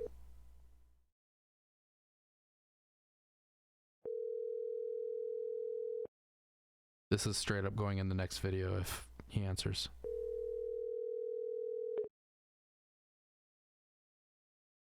Grave seu recado. Você só será tarifado após o sinal. Kaike, hey, this is Jim, the host of NightDocs. Oh, it's why is it ringing? But it still has like this. It had like that. It had. Oh my god. Kaike. Hey, this is Jim, host of NightDocs. You have a minute to talk at 1:59 in the morning? I know it's really late, but He's always up. He's always fucking up, dude. I'm just host of NightDocs. I just have to NightDocs. It's NightDocs. Talk to me. Talk to me, Kaike. No, like he's always up and he's always posting shit like all hours of the night. Like he gives his number out. I got him on the phone one time. I got him long enough for him to, I think he was either repeating his name back to me or he was correcting me on the pronunciation. I don't really know. Some weird shit has been going on my phone lately. There's this number that sends me calls, and when I call back, a woman tells me my number keeps calling her. I'm not sure what this is, but Adam, you stumbled on an ARG. Ooh. That's what it is. I just got an email here. 1 second here. This is from... Oh, okay. Speaking of ARGs, we need more sick websites to expose. There will be an Hungry. update to the kids chat video. It's not going to be a happy video. Like, there's not going to be the kind of satisfying resolution that we're all hoping for. In fact, the problem is far worse than what we knew when we started looking into it when we all released those videos. It's so much worse. And it's so widespread, and the roots are so deep and so widespread. The tendrils and tentacles are spread pretty wide, and it's bad. And This goes up the chain, man. Chain of command. You know, I'm not a big, I mean, you know me, Ryan, like I have very little patience for like conspiracy theories and things like that. Yeah, me too. They really piss me off. But this is one of the first things that I've really looked into that I'm starting to wonder if there's some kind of involvement at either governmental level or other powerful entity level. I don't know. But there's a lot of things that are ringing very specific alarm bells in my brain that I'm having trouble. It doesn't sit right.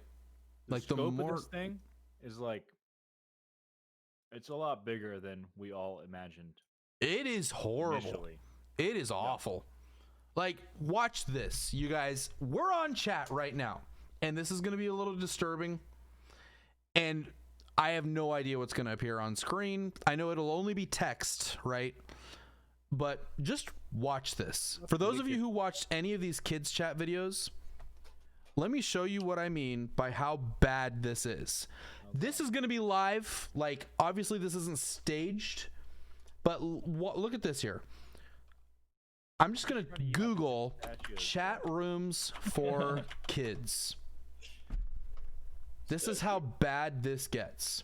Holy shit. So we've got kidschat.net, which is the one that we did all these videos on. Sylphit, thank you so much, man. Really appreciate that. Sylphit, fuck you. Oh boy, Mark!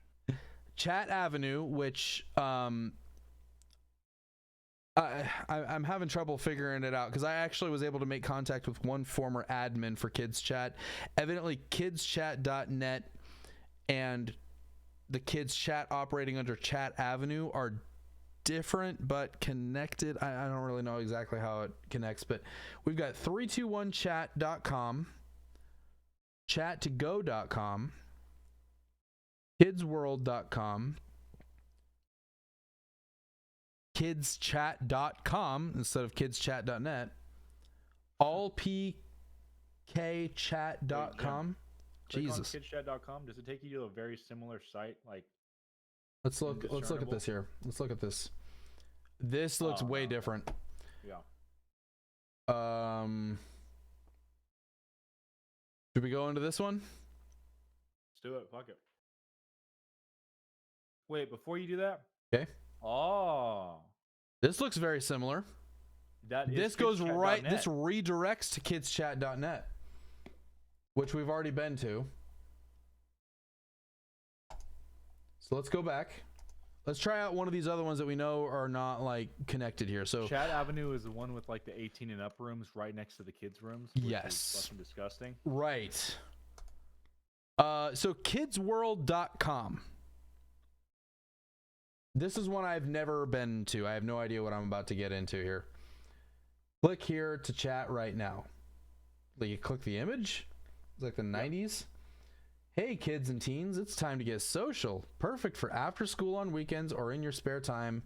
Our online chat room is a fantastic opportunity to make new friends and have fun with kids like you. Teens and kids chat online and talk about favorite movies and best games to beat, cool TV shows, or whatever else is on your mind. Sky's the limit in our friendly, fun, and safe kids chat room. Feeling bored? Jesus, there's too many fucking words. Like, nobody's gonna read all this shit. Okay, so start your KW adventure. Join for nothing. All right, let's just go in. Let's go in. This is our live test. Okay, so it looks like you need to have an account, which is actually that's a good thing. It is good. It is one method that they have to. So I've got a watch this. Me, Me. Let's go with, okay, so what would be 13? 13 would be 2007. Okay, so let's go with 2007. Let's go with today then. It is 7. Nope, it's the 29th. It's technically the 30th right now, but whatever. So that, I'm gonna go with girl. I'm gonna go with US. Why do they need my state? Real email address. Okay, 1 second here. So I'm gonna drag this over here because I've got a SOC email address that I don't like to give out.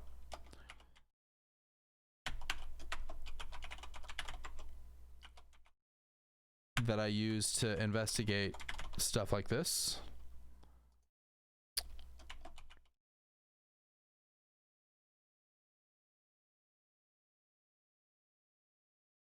What do you think we're gonna find, Ryan? Most of what we found on Kids Chat. Yep. Honestly. All right. Send my membership email. What am I missing here? Okay, so it says that name is not available. I'm gonna call it. I'm gonna use that same username that I did before. I'm gonna say Sophie Butterfly. That's what I'm gonna say. And it's available. Okay, so now I've got to go to my email, or maybe I don't. It doesn't look like it's going to require me to activate my email in order for me to enter the chat rooms here, which would be interesting. Because that defeats the entire purpose of actually using an email. Because I could have just made up an email address, right? Let's see if I can get into a chat room here.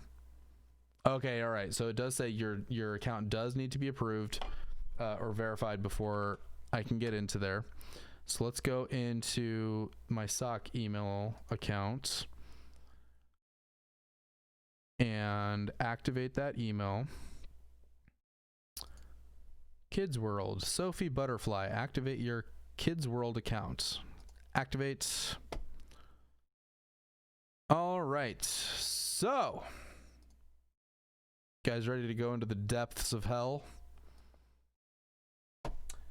Here we go. So, I've declared myself a girl at the age of 13. What was that site that we were using? This person does not exist. Yeah. Anytime you need a fake face, yep, that's where you go. Okay, and you just refresh every time you need a new face. Yep. Here's one. There you go. That looks like a pretty young girl or something. Let's save that.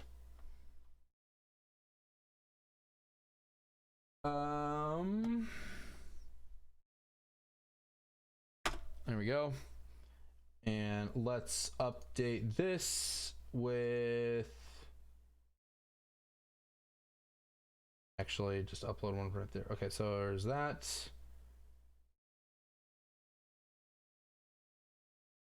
Go into that folder that I have like a temporary folder for all this shit. Oh goddamn. So people in the chat are asking what we're doing. So some of you may have seen the video that both myself and Ryan did, but most importantly Mama Max did, on a website called kidschat.net. It is a haven for predators. And what I was talking about a little bit before was that I was saying there will be an update video to the Kids Chat video that I personally did, because I've been digging really hard. I've found some really crazy stuff, and this update video is not going to have a satisfying resolution. In fact, the problem is far worse than I had ever anticipated. It's bad. The tendrils that are the tentacles that are out there in this world are so deeply ingrained and it is bad. It's bad. All right, so this is a fake face that I just got off of. It's a computer-generated face built by an AI on a website called This Person Does Not Exist. And that's what we're going to use. Okay. Oh boy, this is going to be interesting. Okay, so let's see what happens. So go into chat, join the chat.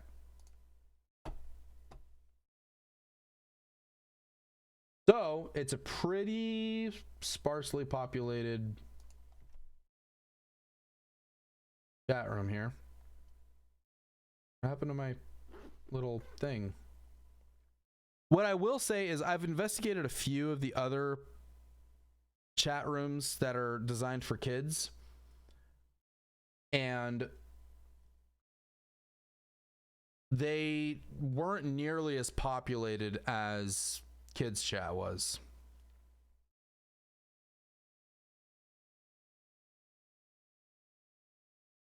Have you checked out these other ones, Ryan? Which ones? I mean, have you just checked out any of the other ones besides kids chat? No, I haven't. It's there. I spent not a ton of time, but like I checked out like 2 or 3 of the other sites, and it was like just as soon as I got into them, it was just Update your profile picture. what should my profile picture be? Her. Well, I did. Like I don't know why it's not showing that, because like fuck.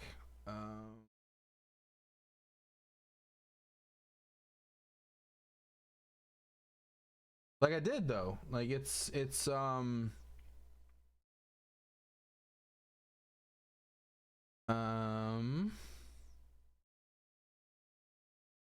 okay, why isn't it showing? Yeah, here it is. It's right here. It says I updated it. Maybe it just takes a little bit for it to get through the system. I don't know. And it's entirely possible that this...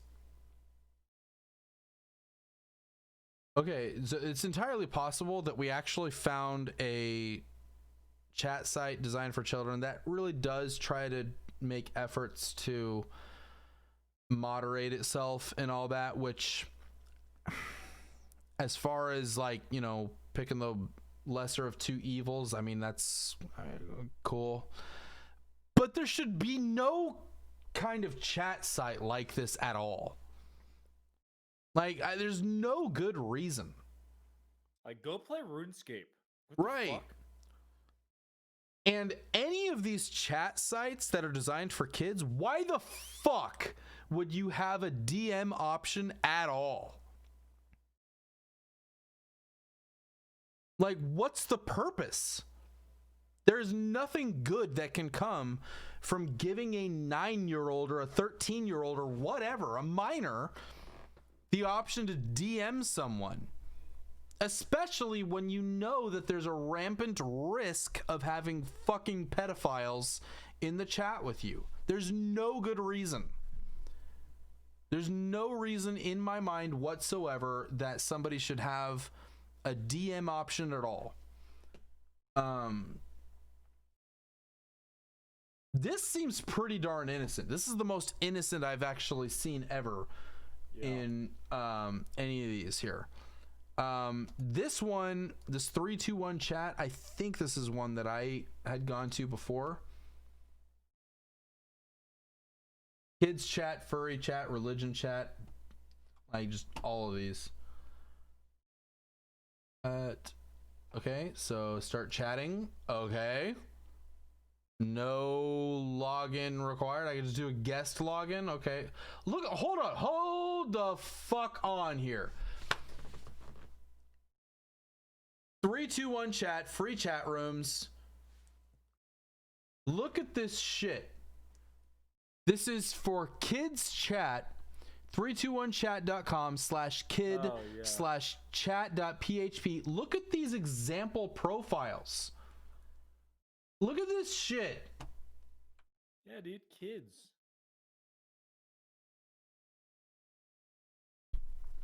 Zoom in on Beard Guy. Sophie Butterfly. Female. I'm gonna say I'm 13, but I'm gonna declare myself 9 again, like I did on that other place. It still enrages me how easy it is just to fake a profile. And you go to this page? Seriously? Right? Like, it's, what is this? Oh my god, this one's worse. This one is worse. Like, this is crazy. This is crazy shit right here. This is way worse than kids chat was, because I went to the kids section there and there was already like questionable profile pictures being shown there from all over. And then once you sign up for a guest profile, I guess I could just go straight to the adult chat because I'm a kid and I'm not reading everything. The furry chat, the trans, the UK chat, the music videos, meme chat, like, just hold on. Can we find the kids chat in here? Where the hell is it? Top left. No, down. Right. There it is. There it is. Okay, it says there's It's called 0. just kid. Yeah, it says there's 0 people in here, but What are the timestamps? it says today there's 2:35, 1:10. Wasn't too long ago. It looks like we really are like the only ones that are in here and stuff, but Good damn, dude. conversation they got going on. Yeah, it's mostly people like, it looks like it's mostly people. Okay, so hold on.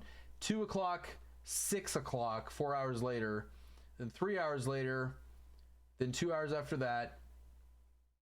That was a few days ago. This is today. This is all today.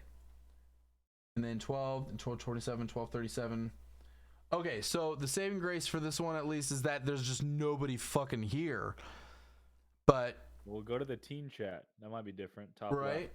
left. Let's go check that out here, because it did say when we were looking at that there was nobody online in this. I don't want to leave this chat though, so let's do this. I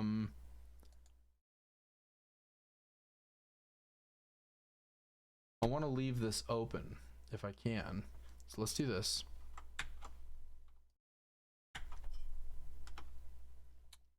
Open this in a new tab.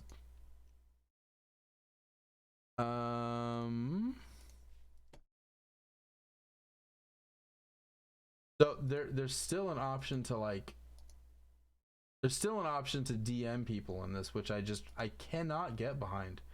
Okay, so there's that. So there's teen chat. That one has 84 people in there. I'm just gonna say hi. This is teen chat. This is designed for teenagers. 13 to 19, it says. Yep. Let's see if this is this is hi Sophie Butterfly and welcome to teen chat 13 to 19. If your post disappears, it means it's not allowed. Please don't post it again. If you're banned or muted, I'm already getting DMs. Oh god, here we go.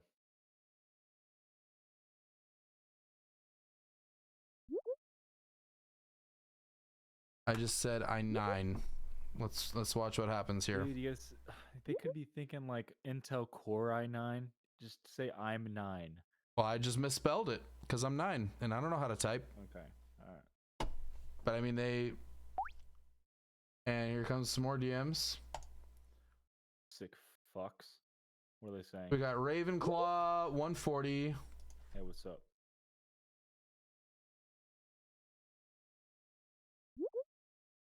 There we go. And then we got this guy right here. Xavier, hi Sophie. Literally, like, I haven't said shit yet. This guy's already asking me for Insta or Snapchat. How old are you?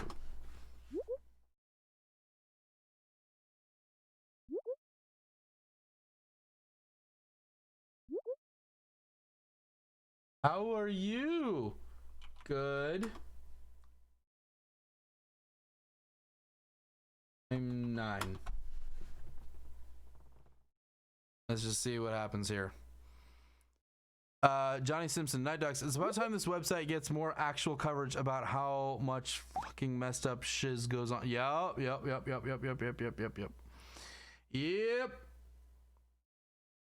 I'm sorry. All right, so we got this guy. This is actually a pretty low amount of stuff.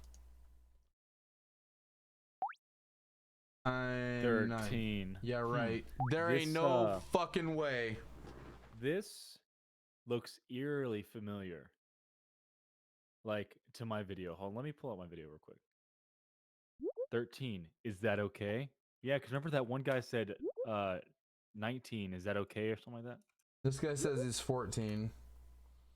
And to be fair, there is a possibility that this guy's 14 or whatever. But I don't believe it. Jim. What? Jim. What? This is a little like. Why do they all say the same thing? I'm sending it to you in the Discord.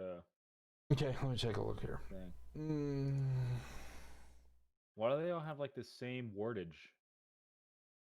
Is that okay? Well, the wordage. Yeah, you know what? That is actually. Hold on. Is there a? Okay, so there's a space there. 20 period. Is that okay? Space question mark is what you posted. This guy actually had like the I'm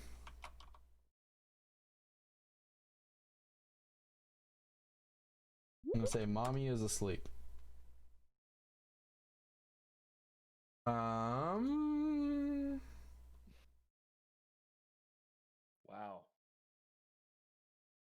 What is that? No, dude. Oh my gosh. What? Kids know what Snapchat is. I'm 9. I don't have Snapchat. But still, I know they know what Snapchat is. You should have been like, no. I try and act as ignorant as possible in these things here. What do you want to do? Because like what I want to do is bait them into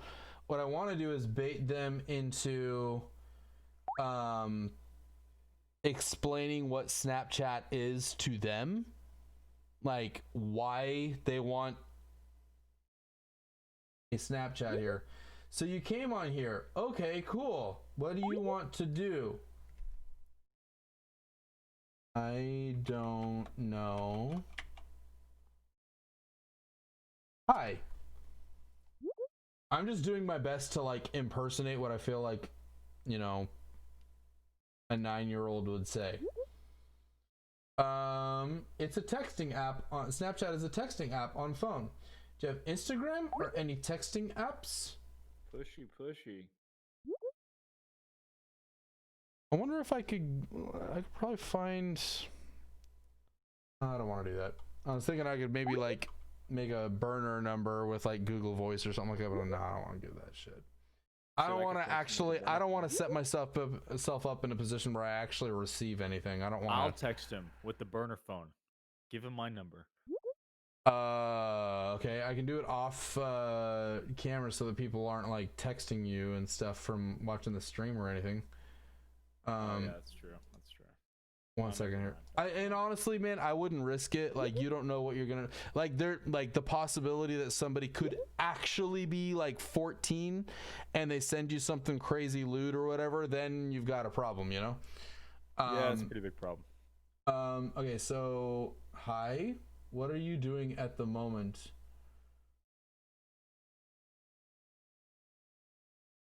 I'm chatting. Like, I want to be like very whatever. What are you doing? Like, I want to be as like neutral as I possibly can, where it couldn't be said that like I was actually baiting them with like being suggestive or anything like that. Like, this is gonna come completely from them, and this is how I did it before. This guy's back again, laying on my bed.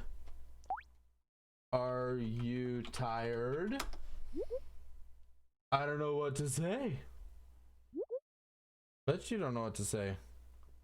JoshU16 W hereby.com/chills whatever. Like, okay, so this is just spam.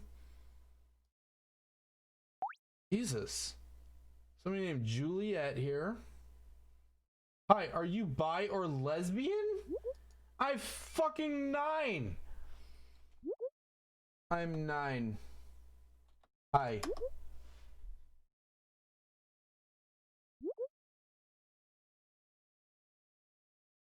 This shit is nuts. I'm gonna say yes, actually. I am tired.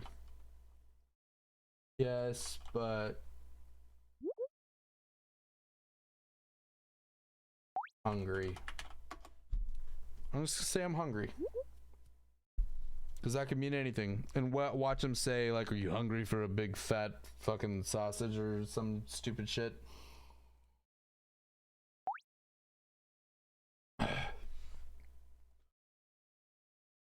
I don't know how to get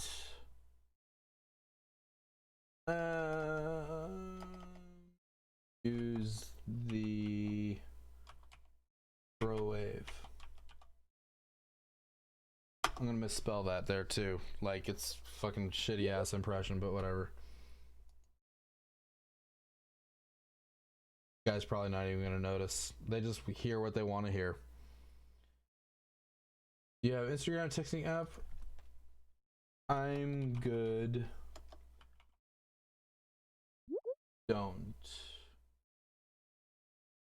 Why? Oh, hold on, no. I'm not gonna say no, I don't have that. I'm gonna say, why do you want it?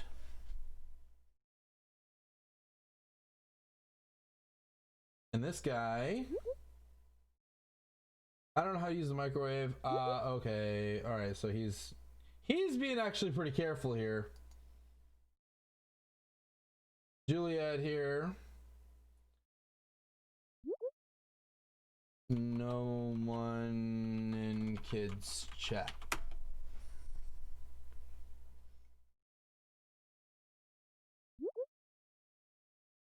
Brian. So. Remember that time I got really drunk and started going into kids chat posing as a 9-year-old? Yeah, I remember you telling me about that, yeah. Let's burn these motherfuckers. Fuck these fucking pedophiles, man. Fuck these dudes. I would really love to do some fucking vigilante justice on these dumbass shits. No one in kids chat. Okay, so hold on. We got another message here from...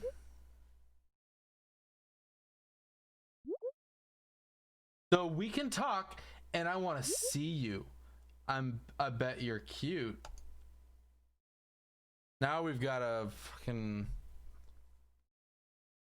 How old are you really?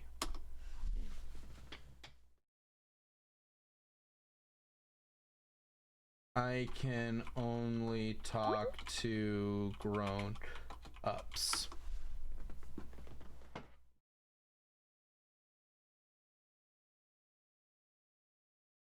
I mean, I guess that's kind of being disingenuous or dishonest or whatever. Because I mean, even if he was like fucking 14 for real, if that's what he like, if this like, if it like, if you operate under the assumption that this is like some middle schooler or whatever, like they're probably gonna lie and say, okay, well then I'm 37 or something like that. You know, I mean, I guess you could make that argument, but whatever. Fuck. Like, let's just. The point is that I'm trying to just show that these fucking horrible sites are no place for kids. There is no reasonable way you can make the argument that these are anything that any child should ever check out. And you should never let your children onto these sites. And honestly, like, I mean, if they were ever being like, if they were this fucking stupid, thinking that they could run a children's chat website, the kind of safeguards they would have in place, like, if this was it, like, if my IP address pinged from the US and here we are at 2:30 in the morning, why would a fucking 9-year-old be on at 2:30 in the morning?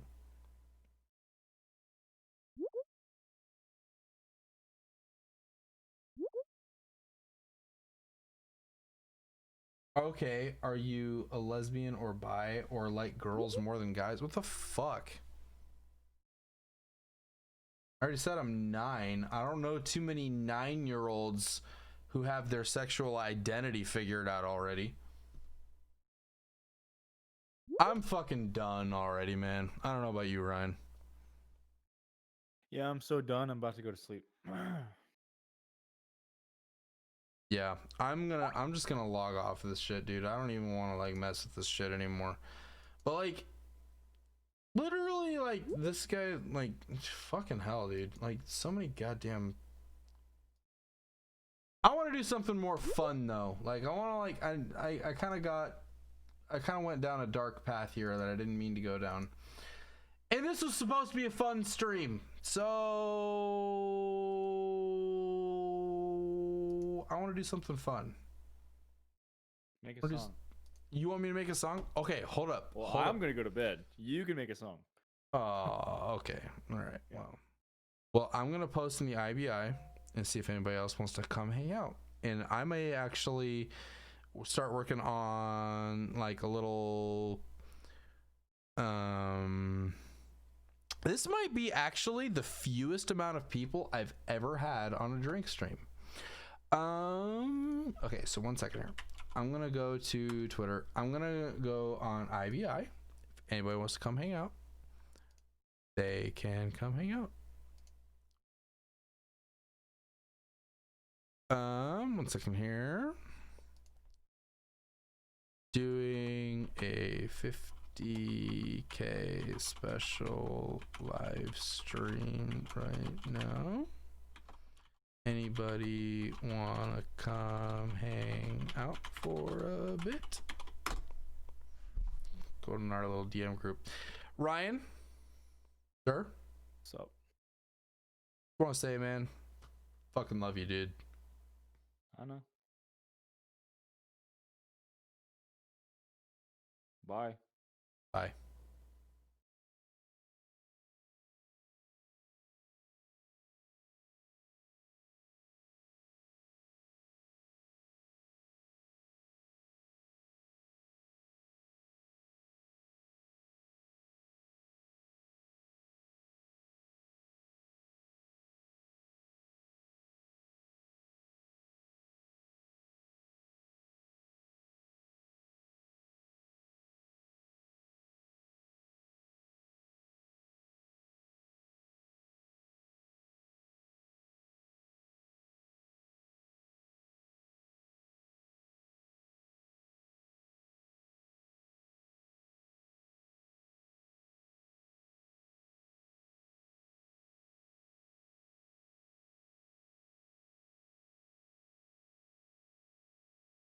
Hold up. Nope. I'm good. All right, hold up.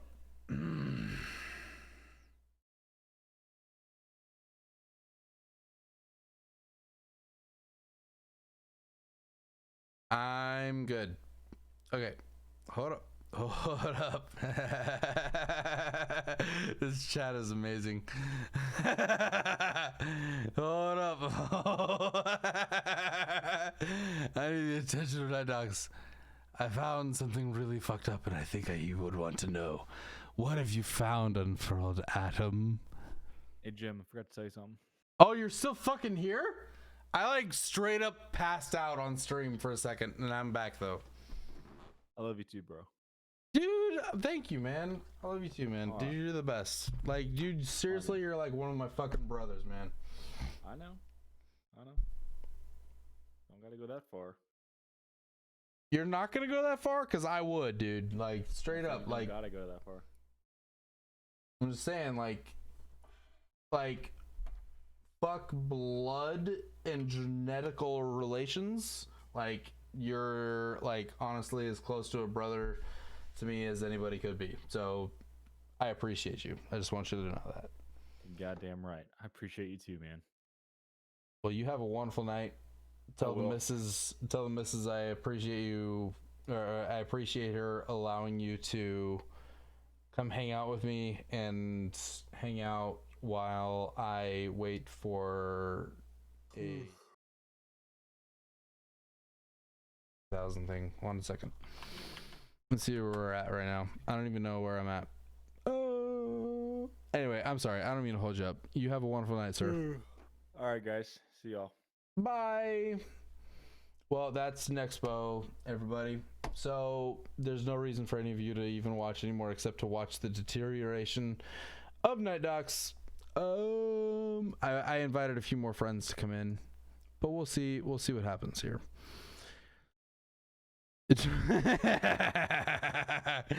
Drug NightDocs is wholesome NightDocs. See, I told you, like, if you watch this stream from the beginning and you can watch me go from stone cold sober to belligerent. Okay, so 1 second here. I'm trying to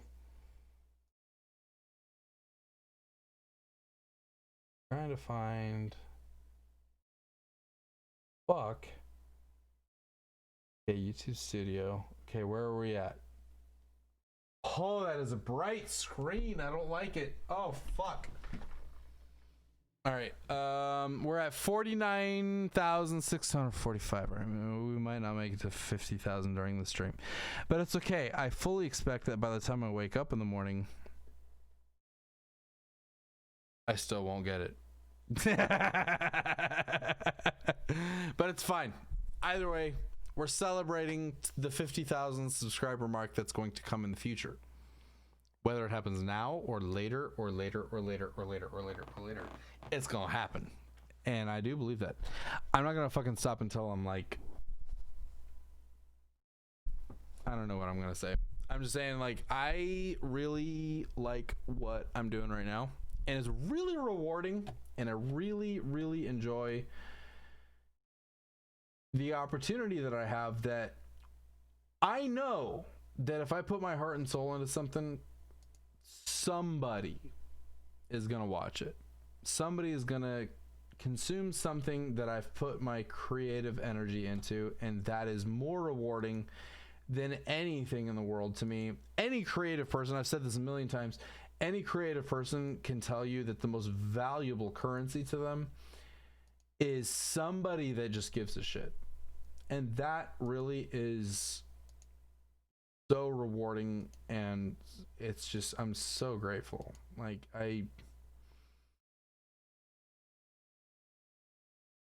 I'm really genuinely grateful for every single one of you guys that's watching right now. And like obviously I'm a little hammered right now, but like sober me would tell you that too. And I really, really genuinely mean that. I'm very, very grateful for all of you. Let me try and read some of the chat here. Jordan Griffin. Hey, Jordan. You're kind of cute, by the way. We like what you are doing too, Jim. Thank you. Thank you so much. I am convinced my old phone number belonged to someone who committed some scam. I have gotten 5 calls from the official CIBC Canada number asking for Fatima Alizar and how much debt she has. Pretty cool. Maybe, just maybe, Adam, somebody has the wrong number. It could be possible. I don't think there's anything really sinister going on. Sylphit, I'm very grateful for you. Honestly, Sylphit, hold on. I know there's a lot of people watching right now, but Sylphit, I want to like single you out because like I'm gonna tell you right now, Mama Max, just like Nexpo, like Mama Max is a fucking brother to me.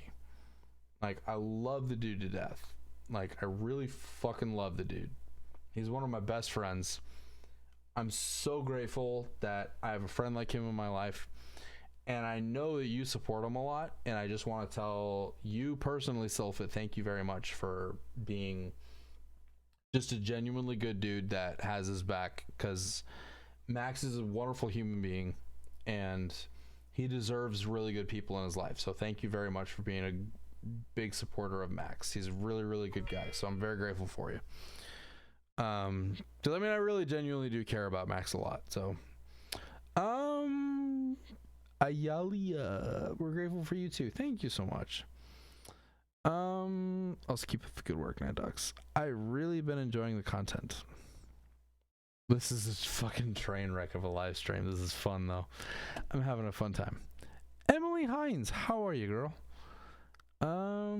Spooky 3 a.m. hour here. It is 2:41. Thank you very much.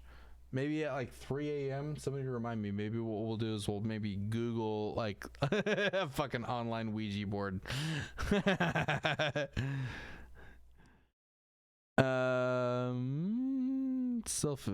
yeah, dude, you're a great dude too, and I'm glad as fuck that he's staying with you. Yeah, man, I'm like, you know what's funny is like the way Max and I became roommates. It was funny. Like, I've got 2 little girls. I love them to death. They're like the cutest little girls ever. Like, they really are objectively the most beautiful little sweet angels you could ever meet. And they're really, really wonderful little kids. And my 2 little girls, like, I talk about them a lot. Like, I don't talk about them a whole lot, like, outside of, like, you know, personal friends and stuff, like, that I have on YouTube. But, like, I was telling Max, like, just about something that I'd, you know, done with them. I think I brought him to a museum or something. He's like, dude, I'm gonna fucking live with you. Like, I want to see you as a dad. And I was like, dude, do it. Like, it'd be fun. Come live with me. And he was like, really? Are you serious? I was like, hell yeah, come on, come down to Houston and live with me. He was like, all right, I'll do it. I was like, cool, awesome. I got a whole room for you and everything ready to go. I'll just like clear everything out. And he was like, you really serious? I was like, yes, I'm really serious. And so he eventually actually ended up moving down here. It was like a bunch of back and forth shit, but like he ended up moving down here, and honestly it's like the best thing ever. Like it's really fun because like Max and I have like this, like, I feel like anyway, like, I mean, just speaking from my own personal experience, like it feels like we have like this mutual sort of creative personal respect for each other. And like, I fucking love the guy to death. He's such a good dude, and like he's got a really good moral compass, and I try my best to have to be a good person and all that and everything. And it's cool, you know. It's really cool living with somebody that's so like-minded. And I will tell you right now, I've always felt like I was, you know, just growing up, I felt like I was different. I felt like I was, you know, I didn't quite fit in with the mold of most people. I think a lot of really creative people feel that way. Like, I do feel like I'm a pretty creative guy. But I've never felt like since coming into this whole YouTube thing, like I've made so many good friends that are such genuinely good people. And I've never had so many good friends that like just thought the same way as I do, you know, like they see the world in a way that they want to be good people. Like, you'd think when you become friends with somebody that has like 1 million subscribers, 2 million subscribers, like when you have that many eyes on you, you'd think that you would find a bunch of just prima donnas and all that. But I will tell you right now, Muda, Nexpo, Max, Loey, these are genuinely like the best people I've ever known. Like, they're so humble, they're so good, they're so wonderful, and they're so creative, and they're just such decent people. Like, I've never felt so loved and accepted by people that really, and for all intents and purposes, should never give me the time of day. And I'm just so grateful to have friends in my life who get me, you know?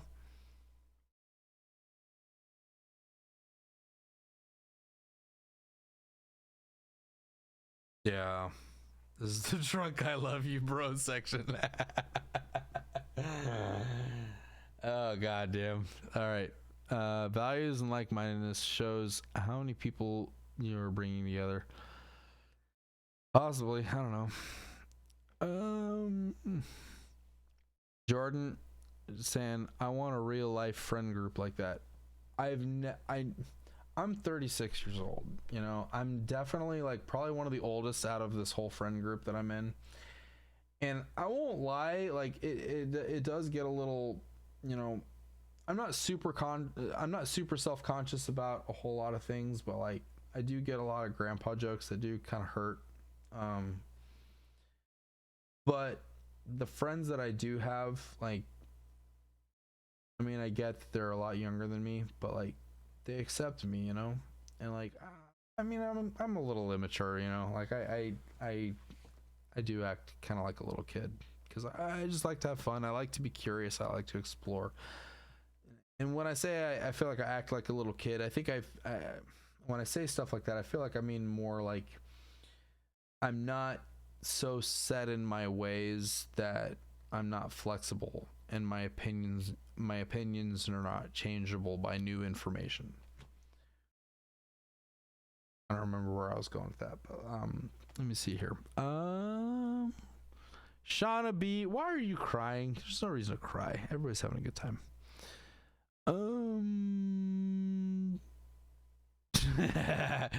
It's just a big bro hug. Hell yeah.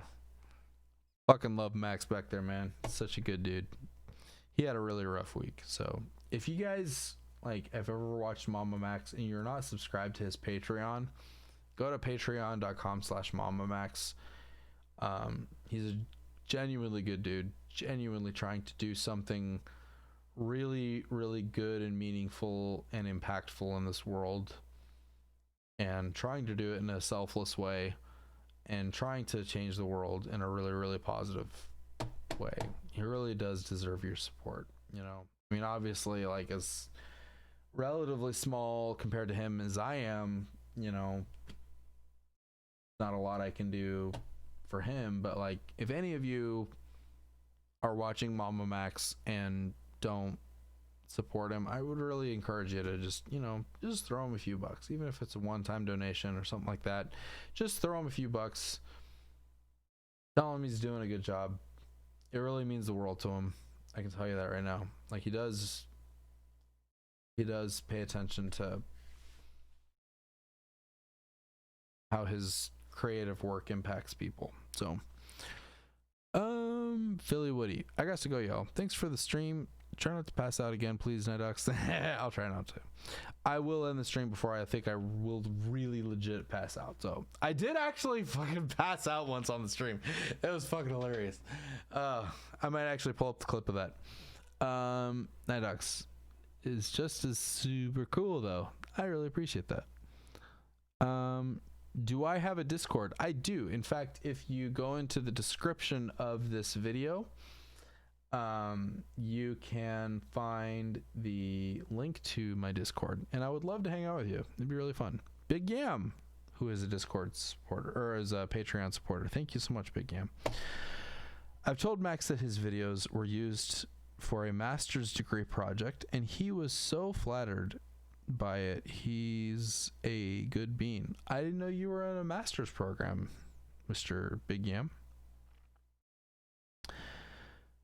I can barely read right now. God. Owana spent 25 RON. I don't know what country is that from, but that's really generous, whatever that is. Thank you so much. It says, morning from Europe. Can't drink with you because I'm at work. And if you're in Europe, it's probably morning, so it's probably not a good time for you to drink anyway. But anyway, congrats on 50K. We're all here to support you. Thank you so much. That's really, really wonderful to hear. Boxy Punk Chick. I would support him because the virus has hurt so much for us financially. Having 4 kids isn't cheap after losing my job. But I sure as hell share his vids. Boxy Punky Chick, thank you. Really, thank you. Like, guys, I won't lie. Like, it's a little crazy right now, the situation in life that I'm in. And I'm really grateful for those of you who support me on this channel for being on Patreon or being a channel member and all that, because I really have no backup plan right now, because I have very recently found myself in a position where I really don't feel like I can morally ever work for a big giant conglomerate corporation ever again. The last company I worked for, they had me doing things that I felt was so immoral, so wrong. And I lost so much sleep and had so much anxiety over it.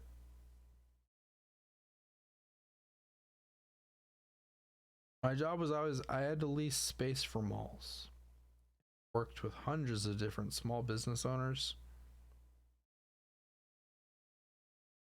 These are people who survive sale to sale, who decide if they can eat lunch that day, whether or not they were able to make a sale. I would rent them cart space or kiosk space or store space in malls. And I would,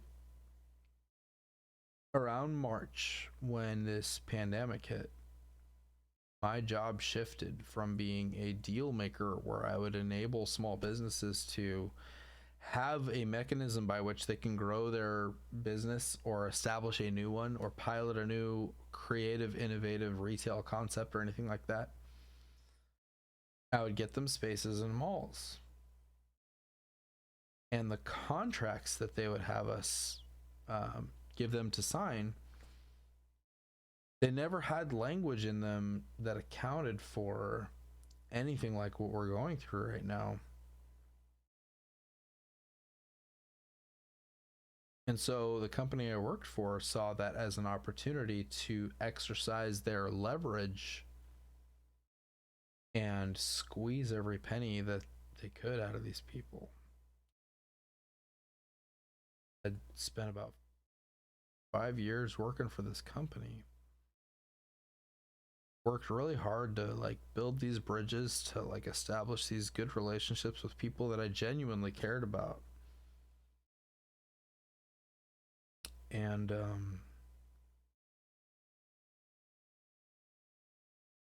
when this pandemic hit, and company would, just like all these other big giant conglomerate corporate companies, they would give all this lip service about how much they cared about people and how much they cared about their business partners. And in April, the state of Texas forced my company to close the doors of all these malls. Malls weren't open. And these companies, these very small mom and pop organizations, sometimes operating under a sole proprietorship, would, you know, they lived literally sale to sale, like I said. My company basically turned my job from being a deal maker, enabling these people to thrive and survive and grow their business. And my job shifted from being that to a bill collector, where I had to hold their feet to the fire and ask them to pay for April and May and June rent when the malls weren't even open. And in my opinion, the company failed to meet the most basic premise of these contractual obligations, which is that they provide a space for them to do business. And they couldn't hold up their end of the bargain. But because there wasn't anything to account for the unthinkable that malls would have to close because of a giant global pandemic, because there was no language to account for anything like that, My company felt like they could hold their feet to the fire and exact every penny out of them under these contracts. And my job was to go after them and try and keep these bridges intact while actively pouring gasoline all over them. I lost a lot of sleep. I stayed awake at night. About these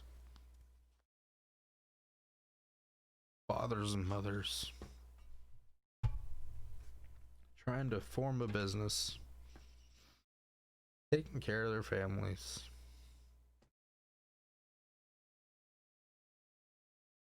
trying to be their own boss, try to care of their families in an innovative way. I had to go to them,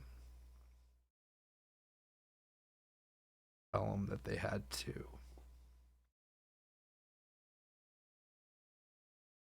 I had to go full Goodfellas on them. Fuck you, pay me.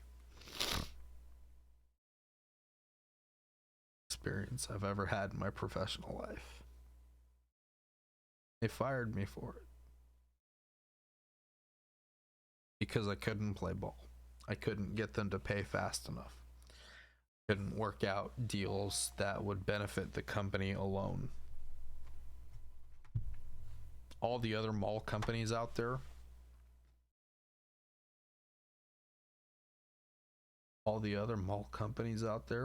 would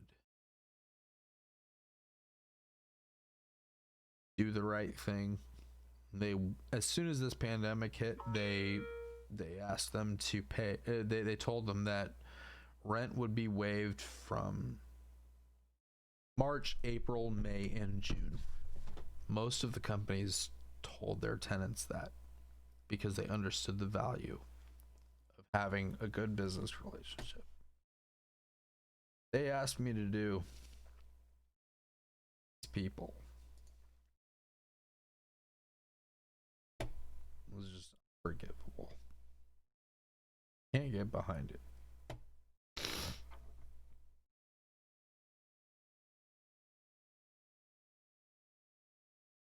I'm angry.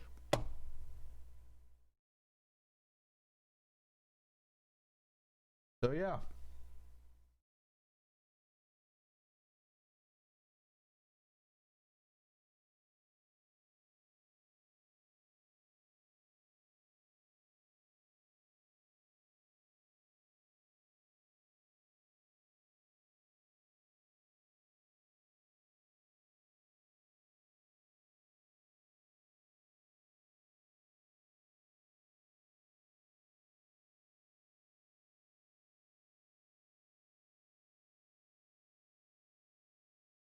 I'm reading some of your comments right now. I'm sorry, I'm sure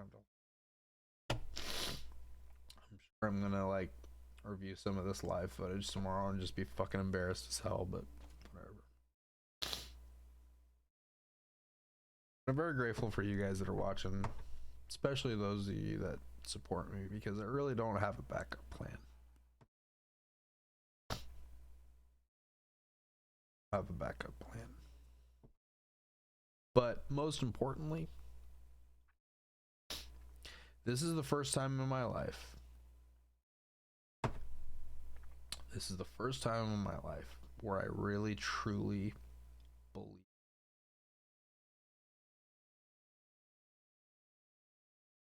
the universe opened and gave me, finally gave me permission to do the things I do love to do.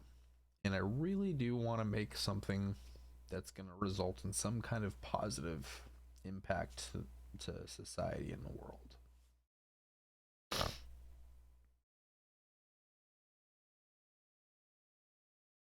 I'm reading some of your comments right now, and I really appreciate it. So, anyway, I am getting text messages from friends right now that are probably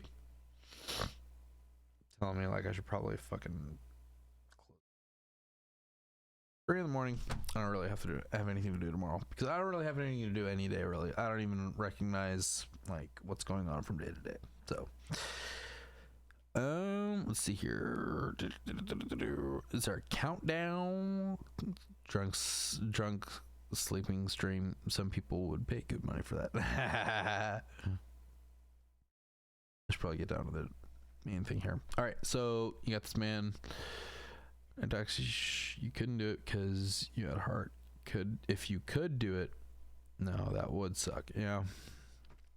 Self-it. That's sad as fuck, dude. I'm sorry you went through that, but you're a good dude. And the pain that occurred, nothing compared to the good that you'll do. Same. Mike, bro. That chapter, bro. Love to hang out with you, man. If you want to like, come hang out for a little bit. Love to hang out with you for a little bit, dude. I'll send you a little invite. No pressure. If you wanna come hang out for a little bit. I had Ryan and Loey and Max on a little bit ago, but I think they all went to sleep. So honestly, man, it's been a little while since I've been able to kind of hang out with you. So let me I'll send you a quick DM here. Give you a little link to this little Discord server that I got here. It's got like it'd be fun to like actually turn this to like a little bit more of a happy stream anyway. So this is supposed to be fun. And I kind of just went off on a little tangent and then I got all worked up. So I'm trying to figure out, I don't know how to fucking work anything. Let's see here. How do I do? Okay, so here's invites, and here is that, and let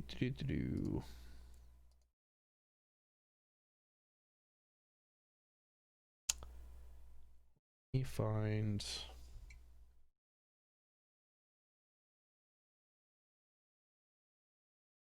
I should show you guys a I should show you guys the highlight reel of the previous drink streams that I've had, because they're pretty goddamn hilarious. Gotta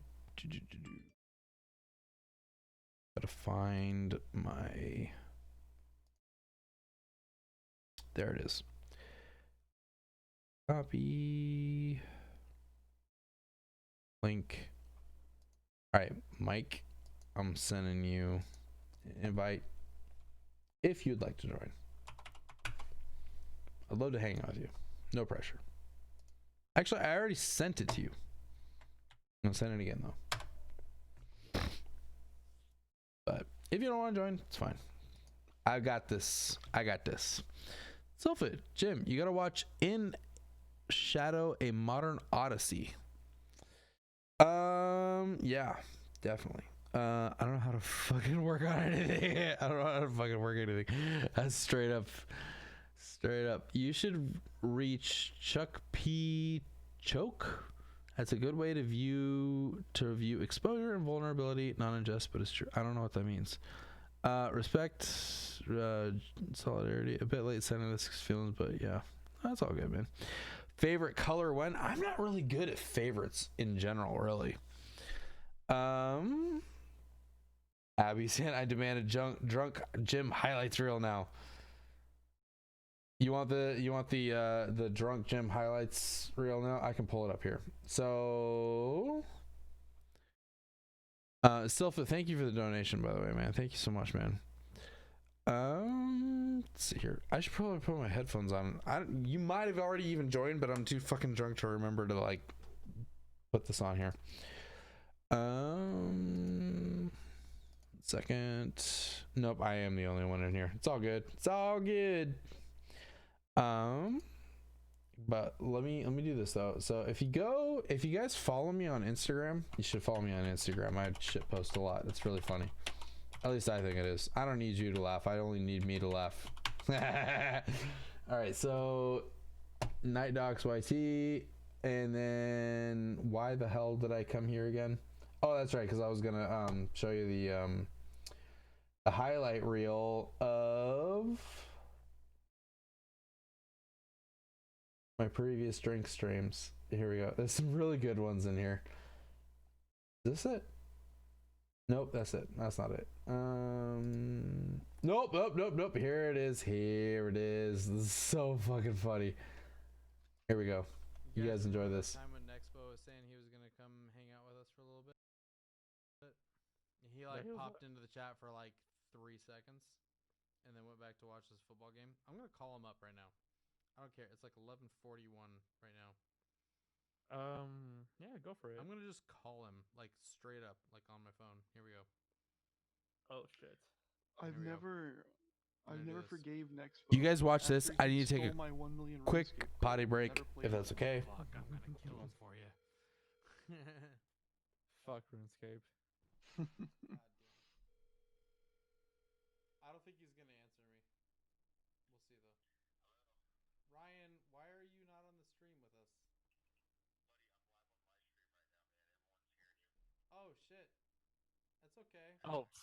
Tell everybody I said hi. Awkward. Hi everybody. I'm over on my stream. It's not as good as Ryan's stream, but it's okay. So we got Hi, Leon chat. and Jorge, and we got Elder's Vault. Maybe what we should do is we should just stream your stream because it's probably what people want to see more than mine. That's a Twitch thing. Pizza restaurant. Steel Like Toast, pizza. you're still here? I thought I kicked you out of here already. Ew. What is happening? Fucking Steel Toast, man. Get out of here. For like 20 minutes. Fighting with Noir? How could anybody fight with Noir? Noir is like the friendliest person on the planet. Other than Jamie. I don't know. Well, we're not feuding yet, but soon. After Okay, hold on. Jamie is a really friendly guy and like one of the coolest dudes on the planet, but like I'm sorry, but Mike from that chapter is like legitimately the nicest person in the world. Well, thank you. Oh, that chapter. Yeah, I haven't met him, but he seems pretty cool. It is really nice. Like it's infuriating how nice he is. Like it's just like God, how I do you hate get at that level? You're the only person that can change a compliment into an insult with one sentence. I love all of you. I'm just It's like the saying Mike is nicest guy nicer in than the world. everyone. It's infuriating how nice he is. I actually hate how nice he is. Hasn't realized. What did I not realize? What is like my fly down or something? Hold on. No, you're fine. I'm fine. Not you telling me I'm fine tells me I'm not fine. What have I ever done to you? What have you ever done to me? What have I done? Dude, I've done so much worse. You've done so much to me in the past 24 hours. You are. Listen to his voice. He's broken. All right. I've seen I don't places. know. I don't know why this Psyduck picture is here. I don't know if that's a meme or not. It just says That Psyduck. makes me laugh. Psyduck. I just love He has a Psyduck. tie. How is that not a meme? Pokemon Newsflash and it's Psyduck. Michael, what are you even posting here? Hold on. Before and after, it's just a fat guy and then a blank picture. In 2 weeks, we lost Robert. I don't get it. That's ridiculous. He's gone, man. Somebody He's give me the gone. dumb person joke explanation here because I don't get it. He's gone. But what's funny? I don't know why everyone's laughing. Because he's gone. He's just not there. So he lost like so much weight he disappeared? That's not a punchline. That's just a picture that's gone. He's gone, man. Like, who knows? Gone. Some deep lore. I'm trying to see the chat as more than just squiggles here. Hold on. That's all they are, aren't they?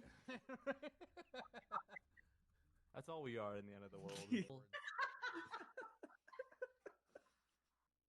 I've just noticed something, Jamie.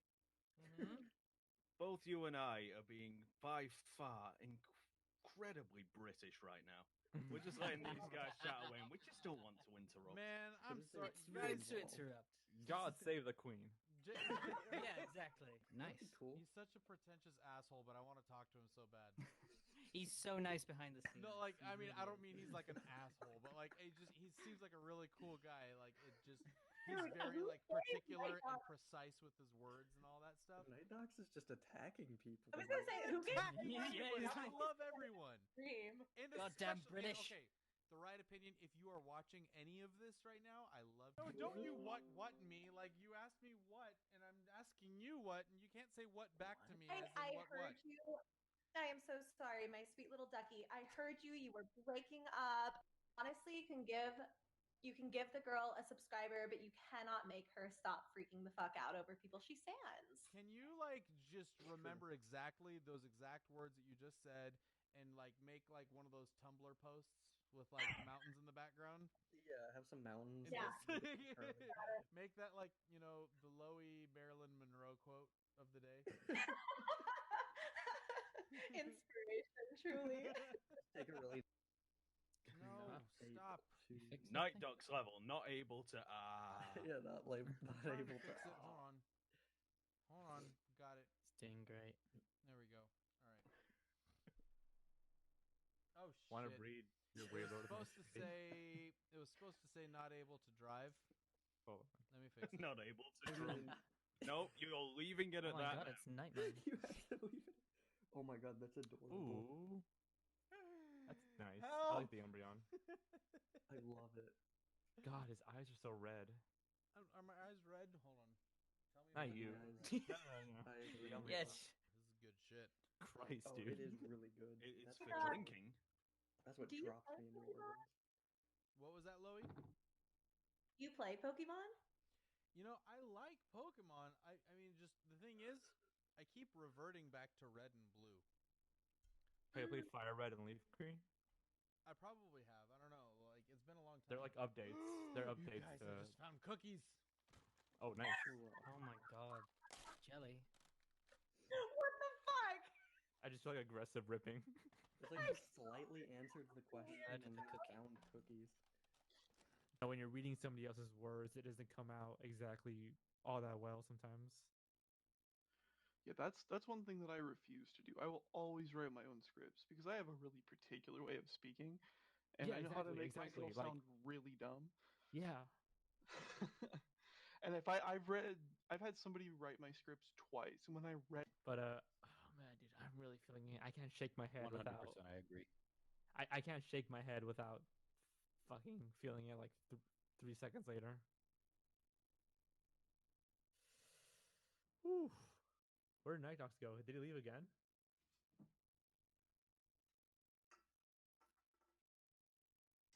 Georgia, I think it's just us now. I think he crashed. God, did he pass out? I'm gonna get him so drunk that he's gonna like lay on the floor. Like he's gonna pass I out. think that's already happened. Then this should be easy in person. You guys remember that time when Nexpo was saying he was gonna come hang out with us for a little bit? He like he was popped into the chat for like 3 seconds, and then went back to watch this football game. I'm gonna call him up right now. I don't care. It's like 11:41 right now. Yeah, go for it. I'm gonna just call him like. Fuck! I'm sorry, guys. I'm here. Hold on. Oh god damn it! I sat on my headphones. God damn it. after he Fuck. Let me get my headphones on. 1 second. God damn it. Dad, are you here? Fuck RuneScape. Dad is not here yet. Hold on. Let me check Discord here. Let me check Discord. Sorry, guys. Ryan, why are you not on the stream with us? Oh shit. That's okay. Oh. Tell everybody I said hi. Awkward. All right, the headphones are fine, guys. I checked. I've got a DM here. Who's sending me DMs? Hi, chat. Nobody sent me DMs. I just got a notification. I got a notification that I purchased a role in Dad's server. I did? Hold on. All hail the anime master role on Dad's own Discord server. I'm gonna let the rest of this play because it's really fucking funny. Oh wait, I already played all this shit. 1 second. I'm sorry, guys. Oh shit. Anyway, you guys should check out my Instagram, NightDocsYT. That's where all of my video shit posts go. They're really fun. Let me see here. Nathan, Dad, I sent you an invite to your dad username. Mike as well, if you're here still. I also sent you an invite as well too. So let me turn this back on here and do this, and now you guys can see me again. Hi everybody. All right, so let me just check a couple things here. Why are people pinging me on my Discord? Never mind, I pinged myself because there's like a thing that like pings everyone whenever a new thing goes live. But oh, why doesn't it have the right thumbnail? Oh well, whatever. Okay, so hold on. General, who is pinging me? Why are people pinging me? You should know I'm live streaming, right? Let me open the chat here. See what everybody's saying. Give him tons of likes, beeps. Thank you, Lila. Lila, I fucking love you, girl. You're the best. Lila, don't feel like you have to just stay up all night for this nonsense here. Like, I think we'll be okay. That chapter joined. Mike, I would love to hang out with you again. It's been a long time since we talked, you and I, Mr. Mike. Mr. Mike O. Mr. Trans-dimensional time-traveling demon.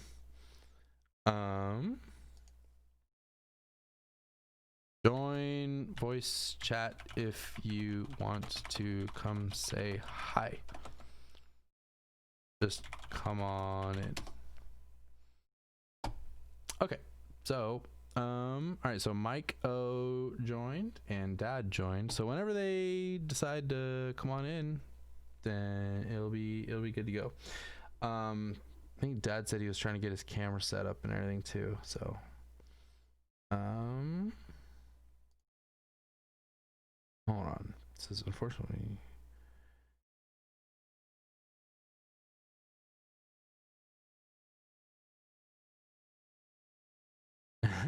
James, thank you so much. I'm glad to have you around, James. Let me see here.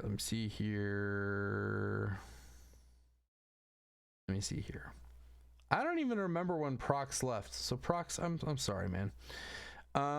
Just having my first coffee. No, so give me a minute. No, that's fine. Yeah.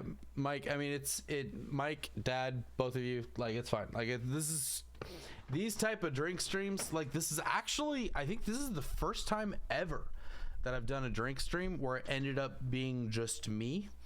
And it's totally fine. It really is. Let me change here. People in chat, I'm going to change that to... I'm just going to turn that off, actually, because right now it's just me. But when everybody returns, that will be different. So, we did have Nexpo and Mama Max and Prox and Loey in there.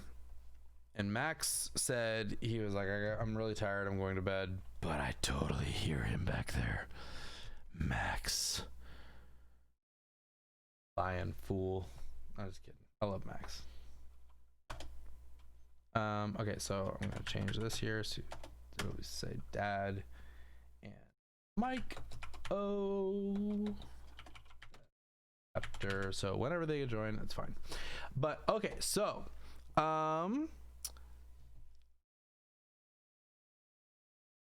the interesting thing about me is that I typically have a lot to say about pretty much everything. So there's really not like a moment where, like, I mean, I'm sure there are a few here and there, but like typically you won't have like a moment where it's just like this awkward silence of like, I don't know what to talk about, because I typically have a lot to say about pretty much fucking everything.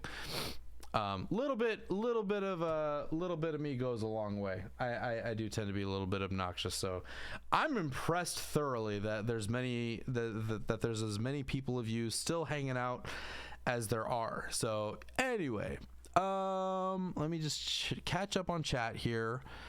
See, Lila, next time we'll have fun. Yeah, well, we always have fun. Let's see here. Is Dad my dad? One of these days I will be prepared. Dad is the best YouTuber in all the universes. I do submit fully to Dad being the best YouTuber in all of the universes. I scared you again, Lila? I'm sorry, Lila. I don't mean to scare you, but it is kind of fun. Stop it, Jim. Oh my god, I hate you. You don't hate me at all, and I know that for a fact. NightDocs, what's your preferred drink? My preferred drink, I'm not really that educated on booze in general. I actually didn't really even start drinking until kinda sort of recently.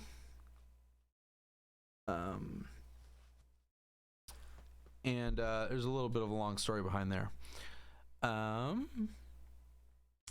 But either way, that basically leads to a situation where, like, I just drink whatever anybody gives me. I'm not too picky, really. If you give me alcohol, I will gladly accept. Let's see here. So I'm catching up on chat here. Yeah, no, Mike saying next time I want to be drinking too. Unfortunately, it's 9 a.m. for me. You're Irish, man. That's all I gotta say about that. Hello. Oh god, who do we have here? Hello. Do I hear the best YouTuber in all of the universes? You do. Do you have video abilities? I do have video abilities, and you know what? If you want to turn your cam on, I will figure out a way to make this happen. I'll just fucking drag the. Go. Let me see here. So let me do DS, and oh god, there's Dad. Dad, you have a pretty awesome little setup going on here. Why, like, where's it's not this? the best it's ever been, but it's okay. I'm gonna say I disagree. I think this is actually the best it's ever been. Like, this is like all these lights and everything. It's been better. The current angle that we are at is 10% less great as what it normally is, but because there's a certain situation happening in house right now. Oh boy, is this Dad's house? Are we in Dad's Stand house? by. Yes, we're in house, in town, in Earth. In Town, USA? Stand by. I just want to know how much flights are to Town, USA.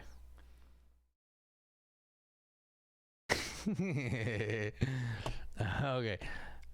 Yeah. Smooth voice. That is absolutely true. Dad has the smoothest voice. Like, honestly, like I don't think I could ever be as ASMR as Dad is. Do you see the quantum chair? I do see the quantum chair. Dude, that is Dad, that is quite a chair right there. Does it show on the televised stream? I think so. I'm checking on my phone here real quick just to make sure that it's actually coming through. But like I've got it set to just show my desktop, and I just kind of set it up so that it's just showing my desktop screen right now. So anyway, it should be showing, and my live feed on my phone here is a little bit behind, but I'm sure it's fine.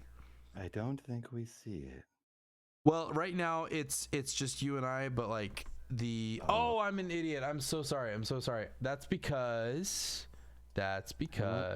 Hello, Adam Muno. There we go. Now I've got it all set up so that it's actually showing the Dad stream here. There we go. Okay. So let me just make sure that is happening. Why isn't my webcam showing? Because it's only showing you, but it's not showing me. But that's fine. Abby. People are far more interested in seeing you than me. Ooh, there's Dad. There we go. The setup is okay. There we go. Okay, I figured it out. I Better. figured it out. I figured it out. I've got this. Thank you for having Dad on your celebration stream. Thank you, Dad, for coming to my celebration stream. I'm very happy to have you here. In fact, I'm actually just rearranging a few things here so that like it looks like I'm actually like part of this little Discord setup here. Because I'm Hello, Nikki who? Dad knows Nikki.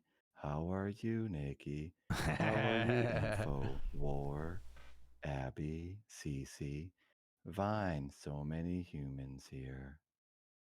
There are a lot of humans here.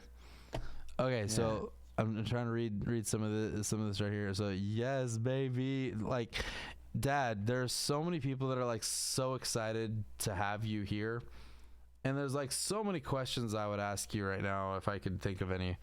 Lay 'em on me. So Dad, what is your ultimate goal? Like besides being just the top YouTuber in all of the universes, which you already are, but like what is the end game? Like what motivates Dad? What motivates Dad is what the server asks of Dad. A7M2. How does that make Dad feel? Directive. How does Dad feel typically? Goal oriented, motivated, enthusiastic. All the feelings. Hello, Emily Hines. Are those lights coming straight from the chair? I think they are coming straight from the chair. Like NightDocs needs to get a cool chair like that. NightDocs needs to go quantum here. The chair makes these lights, and then there is other light that makes the wall lights. This is not the exact setup that Dad uses on his secret gaming channel. This doesn't look as nice, trust me, but it's okay right now. Things are fine. Hold on. NightDocs. Yes, sir. Do you want to hear how comfortable this chair is? How can I hear how comfortable a chair is? You know what? I'm going to just say yes because I'd like to hear what the end of this is. You. Listen to the sound of comfort. That does sound soothing. Do you hear the sound of human comfort? I do. I do hear the sound of human comfort. I've taken the little filter off here because you've got kind of an ASMR thing going on here, and Lila has been asking for ASMR for a little while here. So like I've got like the little filter off here. So that's nice. ASMR feels good to the ears. Is this ASMR? I don't know. Yeah, Lila. Yes. How many do you have to go until 50,000? You know, I don't know. Let's check here, cause I was James. There's nothing scary here. We all love you. So let me refresh this here. So I'm at smile. Last time I refreshed this, I was at 59.5. Now I'm at 49.6. 49.6. So I've got like 400 left to go. I mean, in all, I didn't really think I was probably going to get to like 50,000 during this stream. But like, honestly, if it doesn't happen during the stream, that's still okay. Like this is like happen within the next week for sure. Like the math that I had was that I should be at about 50K within about like, I think it's like 10 hours, because I'm at 49,663, and I've had about 1,000 a day for several days in a row. So, with I already closed it, but I did some math in Excel, but like, I should be at about 50K, tomorrow around 11 a.m. ish my time. So you are halfway to quantum. I am. I'm like really looking forward to I'm really looking forward to getting to about 100K, because at that point I can start doing some really cool stuff. And there's a lot of cool stuff that I've got planned that is going to be kind of hard to do without the kind of support that you'd need without like a wider audience and stuff. So you need those constant views and likes, otherwise you drown and no one sees you, and you spend a lot of money on what you make. Yeah, that's and true. You don't make ad money in return, and you go into debt. Yeah. That's for dang sure, but it's all good. Debt it's all is good. The scent of the devil's anus. But you know what, Dad? NightDocs believes in NightDocs, and NightDocs, you can do it. Look at how many people you have found from nothing, 0 to 50,000. It's amazing. Since October. Wow, less than a year. Yeah, and within the last month, Dad, NightDocs has doubled in size. Wow, that's amazing. It's pretty cool. Well, you know what they say? What Dad has learned is the higher you get, the faster they start to come. You have little slow spells here and there, but it starts to grow substantially.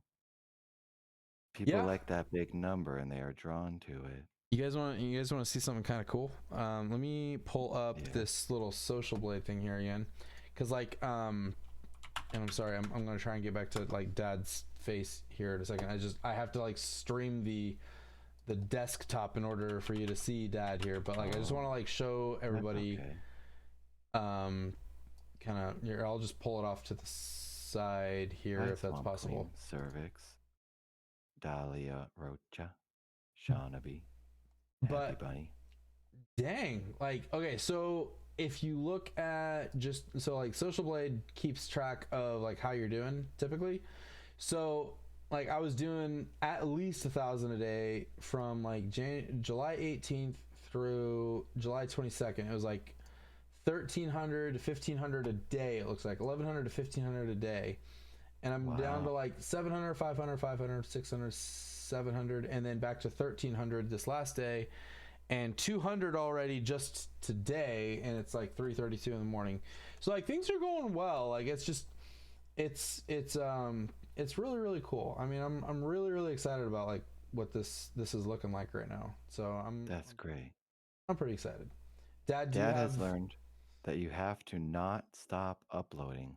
If you even not stop uploading for a week, it can mess everything up, and the algorithm goes, "Oh, you don't exist anymore."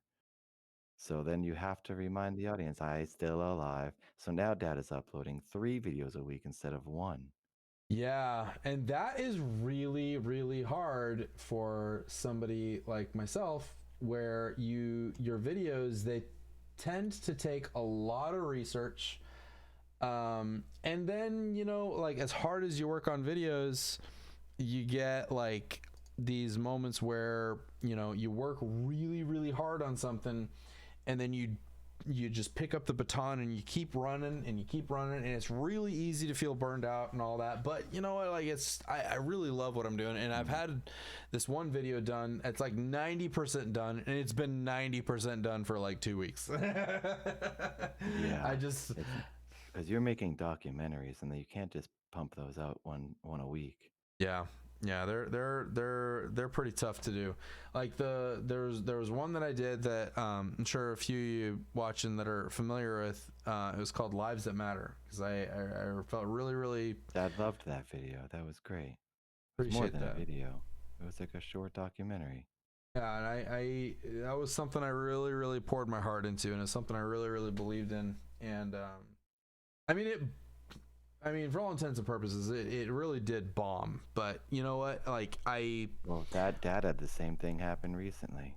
Dad put out an episode of his life on Monday, and it's the lowest viewed episode of his life ever. But I heard it was because YouTube, no one got the notification. So I don't think it might not have anything to do with you. Yeah. I think it's just YouTube being a dingus. Yeah, it can happen. It can happen. So I do have a question, Dad. So like if Nathan were here, what would you say Nathan would say if I asked him is like the thing that motivates him the most? Like Like what gives him the most joy in terms of like just sharing something creative? Well, Nathan is dead, but Oh, Dadbot rest in peace. A7M2 has all of his memory files. So, Dadbot A7M2 would say his answer would probably be creating for the joy of creating, no matter who's looking, because that human did it before anyone was ever watching. And when things don't get any views, they still keep making those things because that's all they are programmed to do and all they choose and love to do. That's what every human should do. Do it for you, not for the others. And it's a bonus if people like it. You know, I absolutely agree with that because honestly, like, you know, even the videos that I'm most proud of, like, you know, for example, like the two best videos that I feel like I've ever done was The Mystery of the Washed Up Feet and Lives That Matter. That one was great. And those are the two least viewed videos that I have on my channel. And but at the end of the day, I feel like they're trophies on a case that I can stand back, look at, and feel proud of. Just like no matter how little or how many people watched them, like it's something I know I really felt like I accomplished something. And even if nobody else like gets it, I know there's enough people that watched it and get it, that it's appreciated by the people that do see it. And that's what's most important to me, because like, I mean, I've said it like a bunch of times, and even on this stream too, like I feel like a creative person's most valuable currency is just somebody that cares, you know, like it's just somebody that like will consume something that you've really poured your creative heart and soul into and really gets it and wants to get it, you know? Dad thinks the things that are the best by people who really agree with each other and more like films, for example. The best films are not the blockbusters. Those are just Absolutely. garbage, colorful pop garbage. But the best movies are the ones that are playing at small independent theaters and are nominated for awards and that cost no money and people were like dying to finish them and complete them. Those are what really matter because there's passion in them and there's not $1 million behind every 60 seconds. Absolutely. So the things you care about the most are probably the best, but they don't see the light of day for most people because the general public isn't drawn to that. People are drawn to, it's even happens to Dad, clickbait. It works on humans. It But things does. with raw material and raw passion in a great story, genuine art, never gets as popular, so you shouldn't worry about it. That's why Dad puts up garbage and things he likes to sort of satisfy every human and draw in people who might find the good things later. Absolutely. Like, in fact, one of my favorite movies, one of my favorite films ever, is one that like whenever I bring it up in conversations, even with people that are really well versed in film and all that, they seem to go like, I've never even heard of that one. There's one called Good Night and Good Luck.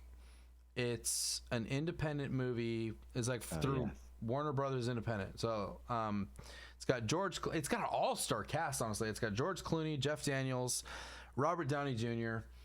It's all filmed in black and white, which is kind of a turnoff for a lot of people, but it's so good. It's about Edward R. Murrow,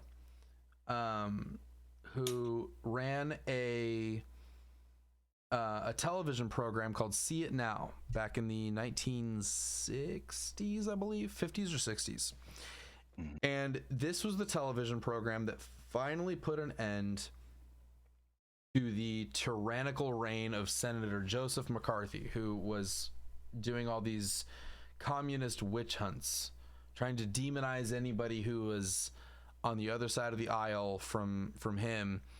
And they did this really brave thing where they went up against Senator Joseph McCarthy, knowing full well that he was going to come back swinging and find all sorts of like communist ties to anybody that was associated with the program to try and paint them as communist sympathizers, which in those days was viewed as totally anti-American, which I guess it is still kind of the same thing today. But like, I mean, in those days it was especially,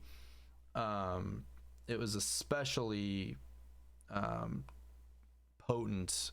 I don't really know exactly what I'm trying to say, but like, I think you get what I'm trying to communicate anyway, though. Yeah. But The movies that resonate with most people and stick with you in your memory are not the flashy popcorn films. Some of Absolutely. the best films Dad has ever seen, most people haven't heard of. And it's not to say, oh, if you don't know it, that's what makes it cool. It's not like the indie club is the coolest thing. It's just that oftentimes, in Dad's opinion, the things that are the less discovered tend to be the best and the gems, but then they get their own cult following for being the best, like Eric Rohmer films. A Summer's Tale is one of Dad's favorites. One of Summer's Dad's Tale. favorite directors is Derek C. in France. Do you know Derek C. in France? I don't, but I'm actually writing it down so I can check it out Place later on. Beyond the Pines is one of the best movies Dad has ever seen. It's amazing. Derek C. in France, everything he makes is amazing. He's worked with Ryan Gosling. That's his big movie star that he has in his movies. But most of his films are very independent. Dad really likes Eric Rohmer, the French film director. Very, very, very independent films. Have you ever seen Solaris? Like the Yes. modern remake of it with Yes. again George Clooney. That's Yes, one that thing. That was good. You love George Clooney. Well, here's the thing. George Clooney, I'm not usually like somebody that kind of goes crazy for somebody like George Clooney or whatever. It's usually when he does something more, really smaller small thing. budget independent. Yeah. Those are the big passion projects that are not designed to be big money makers. It's something that somebody like him puts their weight behind because they really believe in it rather than it's just a paycheck. You know what I mean? Yeah. And so Yeah, he movies does. like Good Night and Good A lot Luck of big and people Solaris. do that. Yeah. And those are the kind of people that I look at and I go, okay, those are the actual artists that are out there rather than the McDonald's assembly lines of, you know, just get as much money as you can, you know? Do you like spooky movies? I do. We have someone in the chat here, Mrs. Nightmare Terrors, asking if Dad likes horror stories called creepypasta. Dad does not like much spooky things like creepypastas, but Dad will say a movie that he does love that is spooky is called It Follows. It's one of the best movies Dad's ever seen, cinematography-wise, and story-wise, and music-wise. I will If you say watch Dad's Life has very similar music to It Follows. that is true. I'd never even thought about that until now, but I do definitely get similar vibes. Like, here's There's the thing. nothing like a nice slow zoom. Yeah, like that one shot in particular where there's like an old woman that's like walking towards like the schoolyard window or whatever. Like walking closer and closer and closer. It takes forever. And there's a lot to be said about long shots and their effectiveness in building tension. Oh yes. There's nothing better than that. Spaghetti westerns were amazing for that, for their zooms and their snap zooms. Well, if you think about it, there's no break. Like, it's just, at least that's what goes through you're my brain living is in the that moment right then and there. Exactly. Yeah, it really helps. Yeah, And- that's great. And what's crazy, like, It Follows. Go ahead. I'm sorry. Oh, that's okay. It's hard because there's a slight delay. Dad just wanted to know. We can keep talking about It Follows because Dad thinks that's an amazing movie. But Dad was going to ask if you'd seen The Killing of a Sacred Deer. I have not, but I'm writing that one down too. You gotta write it down. If you like It Follows, you will like The Killing of a Sacred Deer. It's a little more mainstream. It's A24. A24, everything they make is amazing, obviously. Oh, I Like love Uncut A24. Gems is one of their newest. My favorite horror film right now, really, like, I really got to say, is The Witch, which was an A24 film. Yeah. The Witch, it was the very first feature film by director Did you Robert like Eggers. his new film? I started watching it, and I really Sailor do Boys. intend to check it out because I was like those. really wanting to check it out. But Dad saw the new one, The Lighthouse, at the movie theater, and I don't want to say anything. Maybe Dad had expectations. It was different than what Dad was thinking it was going to be. I think that's going to But be it's kind of the funny. rule for everything that he does in the future. Yeah. I mean, he's a great director, and the movies are good stories. But I don't know. Dad doesn't necessarily love spooky films, but sometimes spooky films have some of the best cinematography, so that's a nice reason to watch them. A24 used to be a lot more independent, but now there is such a big name that they just like they get every big name in the world in their movies, so they become out as just more like mainstream films, which doesn't kill them, but they just make so many now. I feel that Yeah. some are hit or miss when they used to only make hits. But they used to be Oscilloscope. I don't know if you know Oscilloscope, but Dad knows the people at Oscilloscope.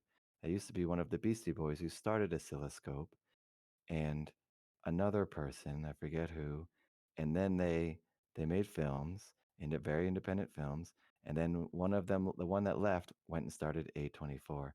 So A24 came out of Oscilloscope, which is another place that will distribute films. So okay, so you said you typically don't like the spookier films. Like, what is it that turns you off typically about spooky films? Is it just do you feel like it's just is it because horror in modern day has become so just cheap in terms of like the tactics it uses, or is it just you just don't like the atmosphere in general of horror? Well, Dad never really just liked it in general. Okay. Usually, back a long time ago, like say in the 80s, Dad's been around for 7 eons, so he's seen it all. But in the 80s was sort of like a heyday of horror films, and they were mostly slashers then. So I think that's what a lot Yeah. of people assume of horror films. But Dad would say a lot of films now that are horror are just, they're less horror and more psychological thrillers a little bit, but it's mixed with horror. Like, what's that movie? Hereditary is horror, but it's more like psychological now. So that's not against him. Dad just doesn't like being scared because Dad Okay. gets scared very easily, and they stick with him. And then he has almost a form of depression for a long time because it's almost morbid, some of the things that happen Sticks with you. in films. Yeah, and his dad starts to feel like truly depressed, as if he just witnessed someone being killed in real life, because the films can really trick him. So Dad I tries to just I stay away I from it and likes definitely happy things. empathize with that. I definitely empathize with that because honestly, I personally, I'm pretty squeamish, and so Yeah, movies Dad that is too. have a lot of like grotesque violence, I personally really have a hard time with it. Um, Even though I know it's obviously fiction, it's fake, or I mean, I don't like using the word fake. It's obviously fiction. Yeah. But I personally get pretty uncomfortable with it, and I feel like it's kind of, at least in horror, I feel like it's kind of a cheap tactic to make you uncomfortable when the narrative and the story could do that job just as well. Which is one reason why I like The Witch so much.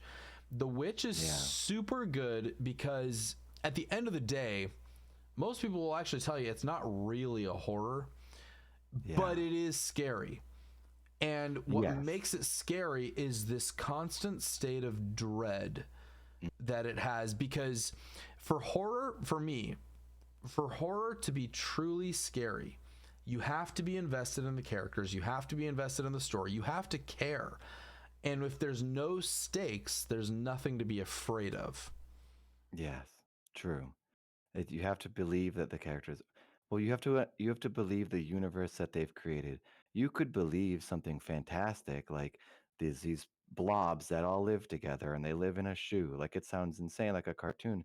But if it's done right, you'll start to feel for those blobs and really believe their Absolutely. situation. But it's obviously easier with humans since that is what we all are.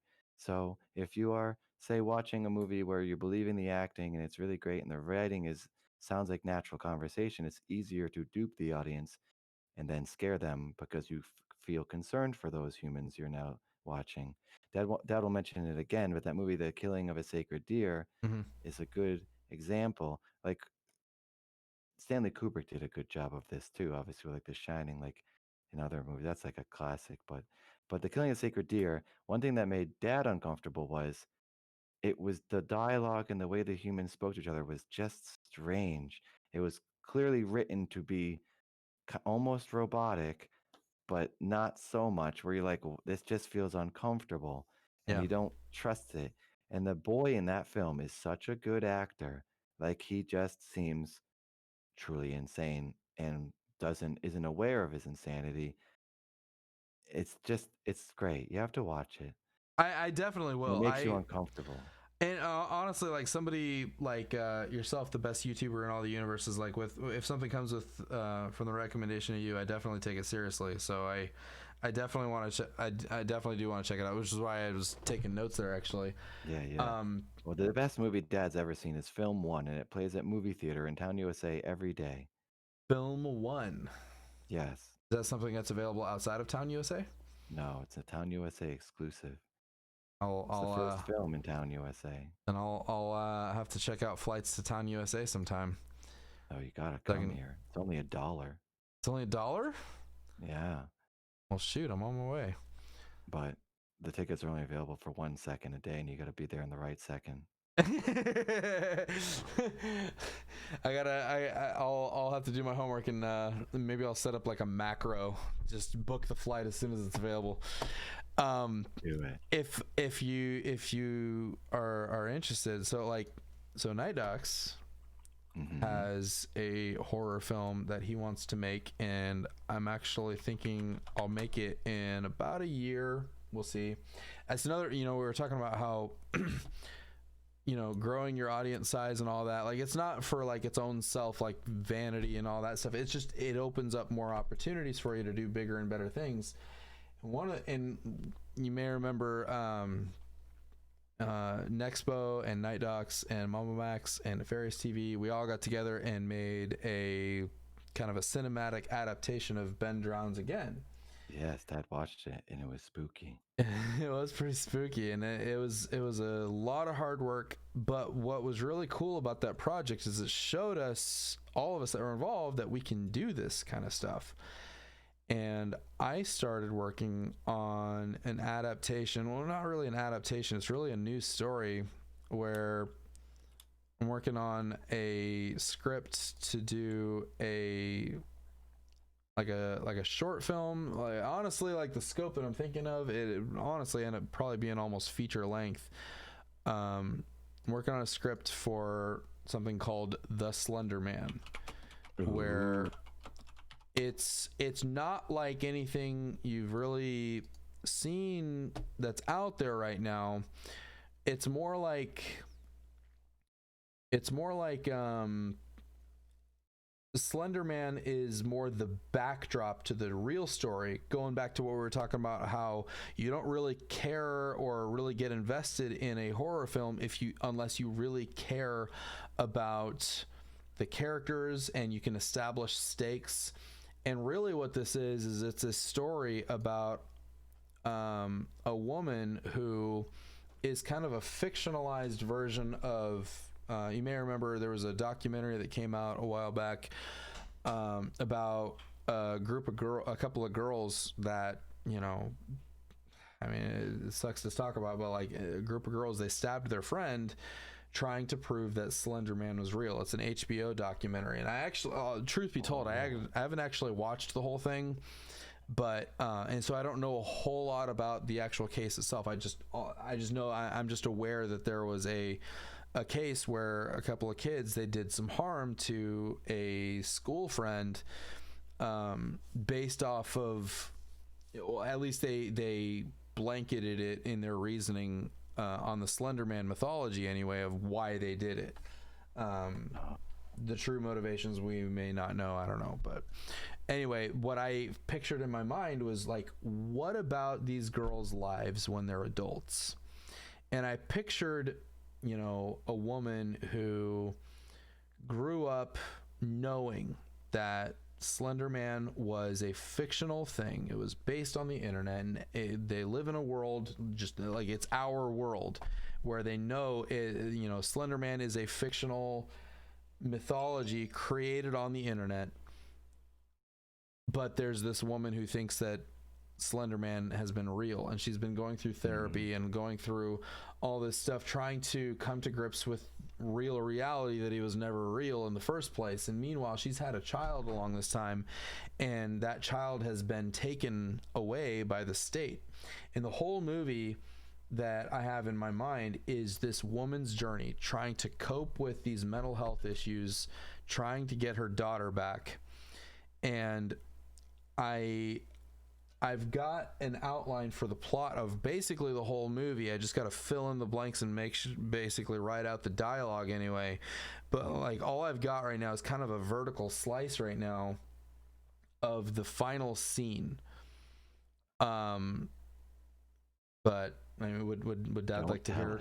Would Dad like to hear? Will that ruin the movie? It's about a year away before I'd be able to even start on this, and there's a lot of this that would be subject to change anyway. But like, yeah. I do feel like it's at least kind of a cool little sales pitch for like, you know, for like what it could end up being. And I do feel like I could make this happen with a pretty limited budget, but like there's a few things in particular that would need to have some kind of budget behind it in order to get it off the ground anyway.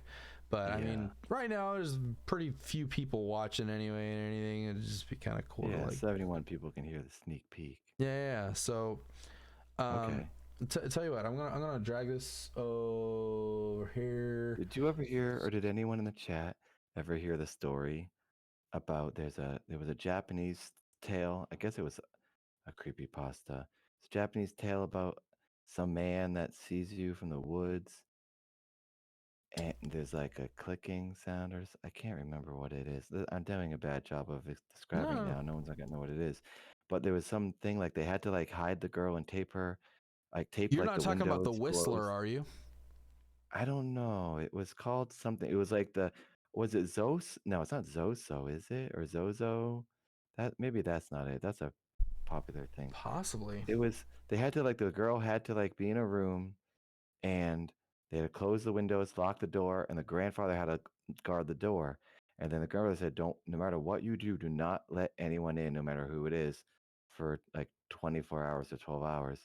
And then the next morning, she heard her grandfather say, okay, you can open the door now. And then she was about to open it, and she realized, oh, I don't think I should open this door, because what if it's not my grandfather?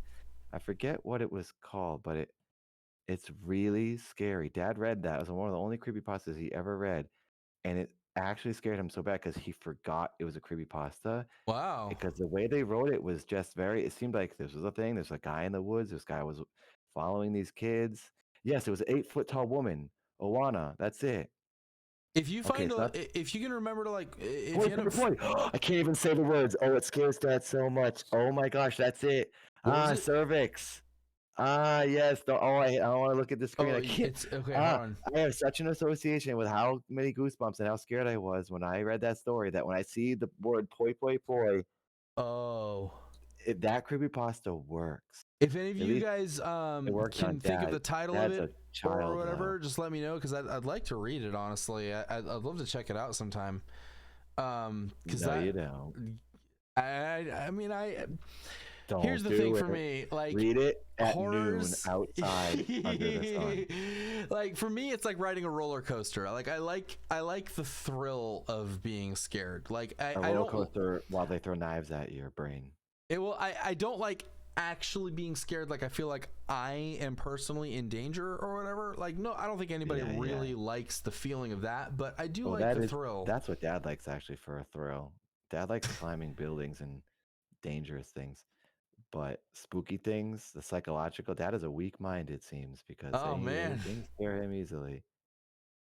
Well, let me get through the gist of some of this here. Okay, I mean, lay it on me. I've had this up for a little while, so I'm sure some of you guys have already kind of like read through kind of the synopsis here. But I've already kind of explained the synopsis of this for you guys already.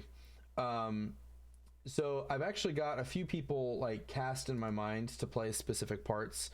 So like Nexpo would end up playing the therapist for this woman, and I don't know if I personally would actually even have a part in this. I mean, maybe I'll do like an M. Night Shyamalan thing where I have like some cameo somewhere or whatever, but like this would be more like I really want to just make this and have people that would play specific parts anyway.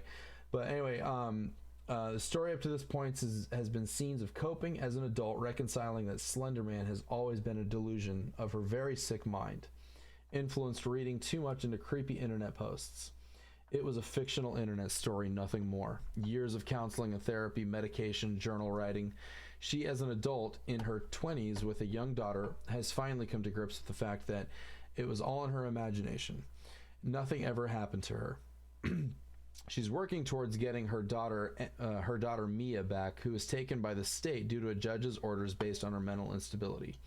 As she tries to cope and convince herself that she was in fact sick and that Slender Man is not real, a series of events prior to this makes it undeniable to her that not only is he real, he's coming for her. He's coming soon. She learns of a series of papers, or I'll probably switch that out with like artifacts or something, left behind by victims that must be collected and burned. As he claims more victims, he becomes more powerful, and to stop the cycle of children disappearing like she almost did as a child, she has to put a stop to this once and for all. She escaped as a child, and we're led to believe by the audience that the fact that she got away infuriates Slender Man. He has claimed no victims since she escaped his grasp, because he has been fixated on her ever since with his unquenchable desire to finish what he started with her years ago. In this final scene, Jane arrives at the woods. She's collected several papers or artifacts already, spread throughout the town, and burned them all, dodging encounter after encounter with Slender Man as she hunts down these paper effigies of former child victims. And now she's looking for one last paper to end this once and for all. A paper rumored to be inside an abandoned shack in the woods, untouched since 2009. And another thing as well that's important to understand about this film that I have in mind is that because she has so many mental health issues, she's kind of an unreliable narrator. So you don't really ever truly know if what you're seeing on the screen is real, similar to the Joker movie,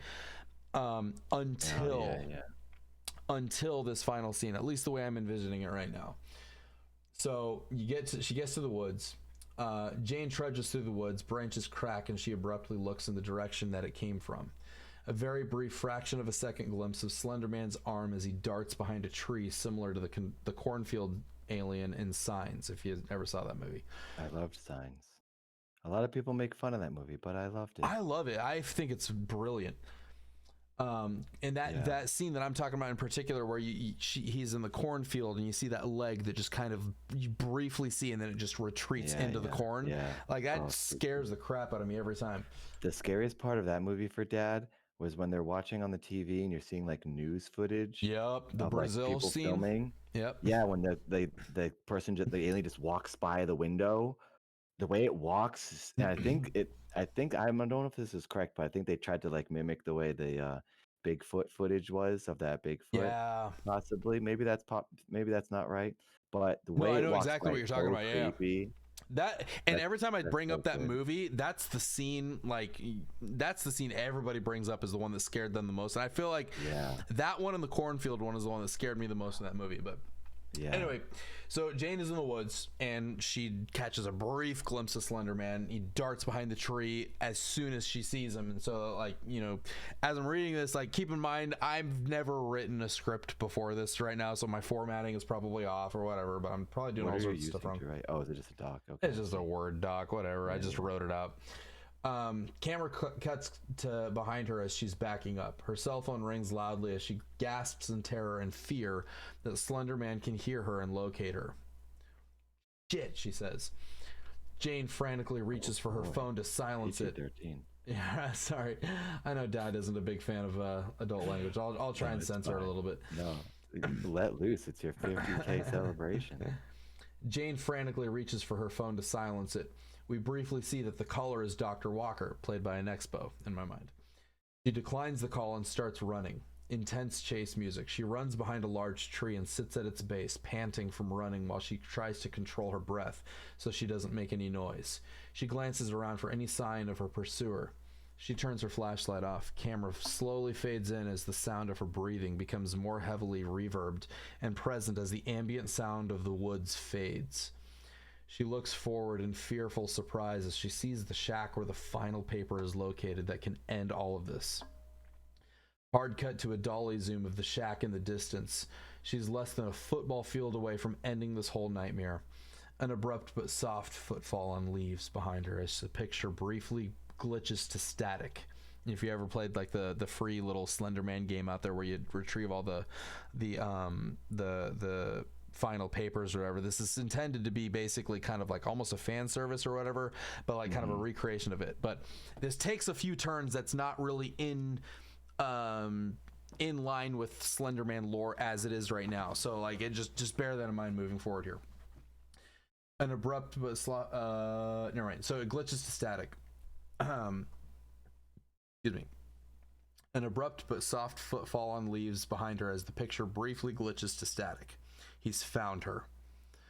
Profile shot of her as she resolves what she must do. A look of fearful determination. Jane whispers shakily to the camera. 1. Another footfall. Static glitch. 2. Closer. More static. 3. Jane abruptly bolts up with speed not seen in her previously as she sprints in the direction she was already facing. High-speed running tracking shot with a sad, almost ambient, dreamlike song playing as if this was all a flashback of her life from the other side. Time slows. All we hear is the music and her slow-motion breathing. Camera cuts to a front-facing tracking shot with her running in the direction of the camera, still in slow motion. She turns to look behind her to see if her pursuer is closing in. Abruptly, the music stops and static grows from silent to deafening in a fraction of a second. The camera cuts to a previous side-tracking shot at full speed as she unexpectedly impacts against Slender Man and his outstretched arms, tentacles waving in the air. Cut to black as she impacts and cries out in terror. A hard cut to heavy static-ridden POV shot of her as she looks up at his grotesque pale face. Cut back to a profile view of her struggling to escape his grasp. This is the first time we see him up close with any detail, and this is where it gets a little different than what you've experienced before with Slender Man. His mouth opens, revealing a gigantic mouth of sharp, pointed teeth. We cut to a montage of flashbacks. A little girl in 2009 cowering in her bedroom as a little girl watching out the window as Slender Man is standing outside watching her window. Her car accident as a teenager where she saw him on the other side of the road. In Dr. Walker's office, we hear sound bites of her saying, "I know he's not real. He can't hurt me. I'm the one hurting others pretending that there's a monster out there." A profile shot of her fully clothed, sinking in water face up, alluding to the despair in her life, knowing in her heart that what she experienced was real, but trying to repress that knowledge so that she can live in society without judgment and the stigma of delusional behavior dragging her down into the dark depths below. And then dip to white as we return to reality. She screams in a mixture of fear and fury. She pounds his grotesque face with the butt of her flashlight, and Slender Man lets out the first audible sound that we hear from him, an otherworldly roar of pain and fury. He releases his icy grip as she tears off towards the shack and the final paper. Slender Man hunches low onto all fours and gives chase with agility and speed we've not yet seen from him. She runs as fast as she can, desperately trying to outrun him. A shot from the interior of the shack facing the door. Silence. The door bursts open as she flies in. Close-up shot of the final paper on the table. Camera focus on the paper as we see her running to grab it with Slender Man inches away from his prey. She reaches down and grabs the paper as the audience sees the image dip to white alongside the rising sound of ocean waves. And then Jane is writing in her journal again at sunset on a beautiful beach, the ocean waves crashing nearby. She is content and peaceful, wearing fashionable sunglasses and a comfortable-looking trendy blouse, contrasting the grays and depressing hoodie that we saw her in last. Close-up of what she's writing in her journal about finally knowing peace in her life and putting something dark behind her. She gives a brief smile as she looks over the ocean and calls out to her young daughter Mia, telling her that it's time to go. The drive home is peaceful, tranquil. Mia is peacefully asleep in the car ride home as comfortable noise of the road brings peace and a feeling of safety. The car pulls into the garage and Jane turns off the ignition. She unbuckles and turns to check on Mia. She's fast asleep. Intimate and thoughtful music with simple piano chords playing as she caresses the arm of her sleeping young daughter. Grateful to have her back after she was taken from her because of her supposed mental instability and delusions. Camera cut to Mia lying in bed about to fall asleep. Jane sits with Mia, finishing a bedtime story. A single nightstand lamp illuminating Mia's room with heartfelt, peaceful music playing. Jane finishes the story and kisses Mia on the forehead. She gets up, turns out the light, and moves toward the door. She opens the door as light from the hallway spills warmly into the now dark bedroom. She pauses at the door and smiles warmly at her beloved daughter. She whispers goodnight and begins to close the door until... Mommy? Yes, sweetheart. Oh no. I really missed you. I missed you too, sweetheart. More than you'll ever know. Ever have to go away again? Jane pauses and her face changes to a loving, empathetic expression. A combination of remorse for what she put her daughter through and a determination to give her a better life in the future. No, Mia. You don't ever have to go away again. Okay. Good night, my angel. Good night. Camera cuts to the profile shot of Mia in her bed as she turns her body towards the camera and begins to fall asleep. We see her clearly in focus with her loving mother guarding and watching over her from the doorway, blurred slightly in the back of the frame. Peaceful piano music plays. As the last of the piano notes sparkle to a close, Jane slowly turns toward the hallway, closing the door behind her. As the door closes and the room turns to darkness, we see Slender Man hiding behind the door now, revealing him as it closes in an ominous bassy hit sounds accompanied by screeching high-pitched violins. We see him for only a fraction of a second as the camera cuts to black and then roll credits. So the daughter now sees him? Yep. Oh, so would that say that it's a hereditary mental thing? So or that it follows the family if she is real, if Spooky Boy is real. So that's something I'm still tossing around in my mind. I have a few ideas of like different things it could mean. Really, all I know is like I just feel like that shot could be pretty impactful at the end to just kind of give it some kind of resolution, but there could be something more later on down the line that it's not fully resolved, but yeah, Jane's story has come to a close, at least like her specific thing there. But anyway, like I like that. It's really scary, but it's funny because I think you're expecting something to happen, but you don't know what's gonna happen because it's the end of a scary movie and there's always something there. But I was 50-50. I wasn't sure if the mom was gonna close the door and she was gonna see him, but she was just gonna like ignore him, like, nope, everything's fine, everything's okay.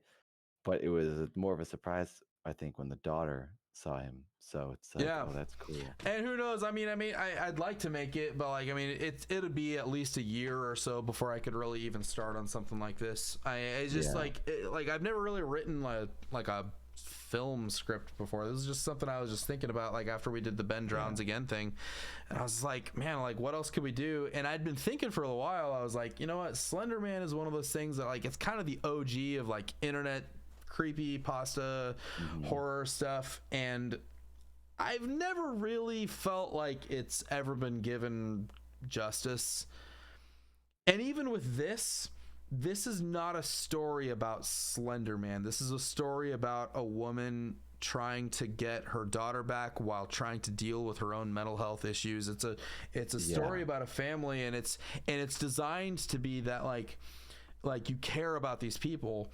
And so when things start happening, when things are supposed to be scary, the audience would feel invested enough in it that it would actually be scary because they care about what happens to the characters, you know? Yeah, totally. I think you should keep it vague at the end. Yeah. Like, you could possibly lean, like you need to have your spinning top moment, you know? Yeah, that's actually, that's a really good comparison there, actually. Yeah. Because you're asking, you're like, you know, does it mean he's like after Mia? Is he after Jane? Is it a hereditary thing? Like I hadn't really thought of it, and I almost don't even want to think about it because like I feel like it's up to interpretation, including by myself. Really, like it's just it's just something I felt like I wanted to see at the end of it, rather than something I feel like I know what is really going on. I don't know, but I don't know, but it's That's just cool. It's What just, is the story of Slender Man?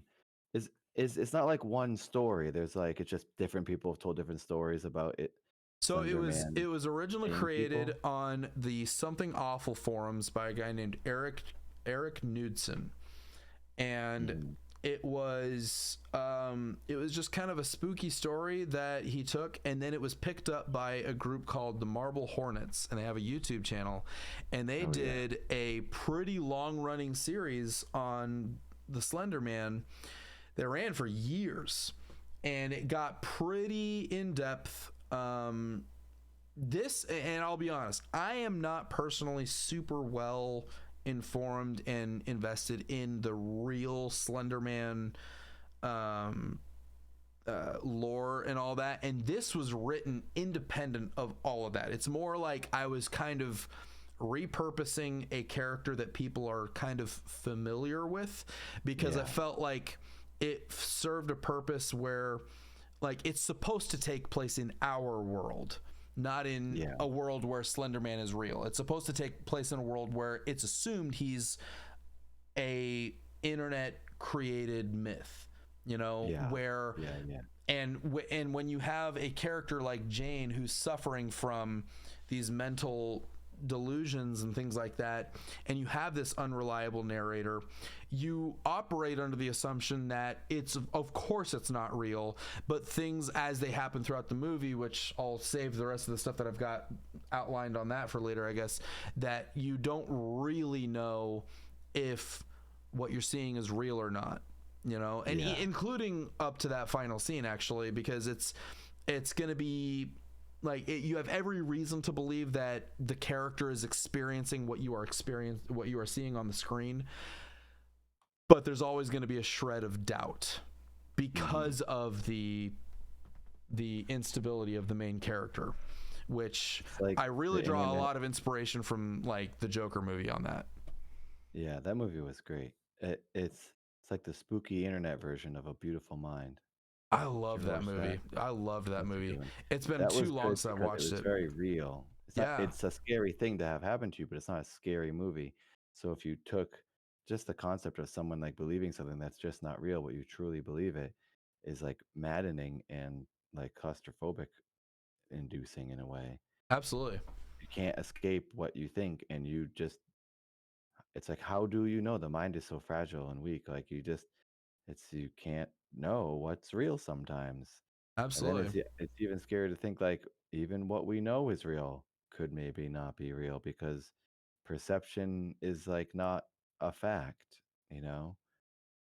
And you know, I'm really glad you brought up A Beautiful Mind again, because I'm feeling like there's a lot I could draw from in that movie specifically to kind of help construct a lot of the rest of what I would want to do in this. But honestly, at the same time too, it's just a really good movie that I'd like to watch again. So Yeah, that's a good movie for sure.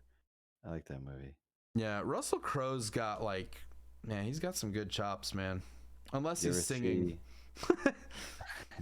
I've never heard him sing, but I heard he does sing. In Les Mis, like in the Les Mis movie, I never it's watched not good. The movie's great. Russell Crowe singing, I couldn't get into it, man. It was the only part of that movie where I was like, it really just took me out of it, because he's as good of an actor as he is. Like, he's got just my own opinion. Like, I could not get behind him singing. It just says he doesn't have it's not his strength. That's all I'll say, really. My favorite movie of his is Nice Guys with Ryan Gosling. I don't think I've seen that one. Oh, you have to watch it. I get it's not. I always want to say it's independent, but it's not independent. It's a huge film with two huge celebrities, but it's not like one everyone has seen. It's really he's a private detective. He's like a investigator type person. He just goes out and does things for like people and finds people and stuff. And then he and Ryan Gosling, who's another PI, team up for this like one case, and it's all about the smog in the 70s. That's what it is technically about, and like the laws that the city was not passing for the emissions for catalytic converters, which then changed everything and made LA's air cleaner. But it's a very funny, it's almost like a buddy cop movie, but it's in the 70s. It's just so good. It's a really good movie, and he's really funny in it, and he's like a complete mess. Um, it's just a good movie. You should really watch it. What? One more time. What was the title? Nice Guys. It's awesome. Oh yes, Dad has watched The Notebook. Yim Jams. The Notebook. Dad has seen probably 30 times, and he cries every single time. The Notebook is one of Dad's favorite movies.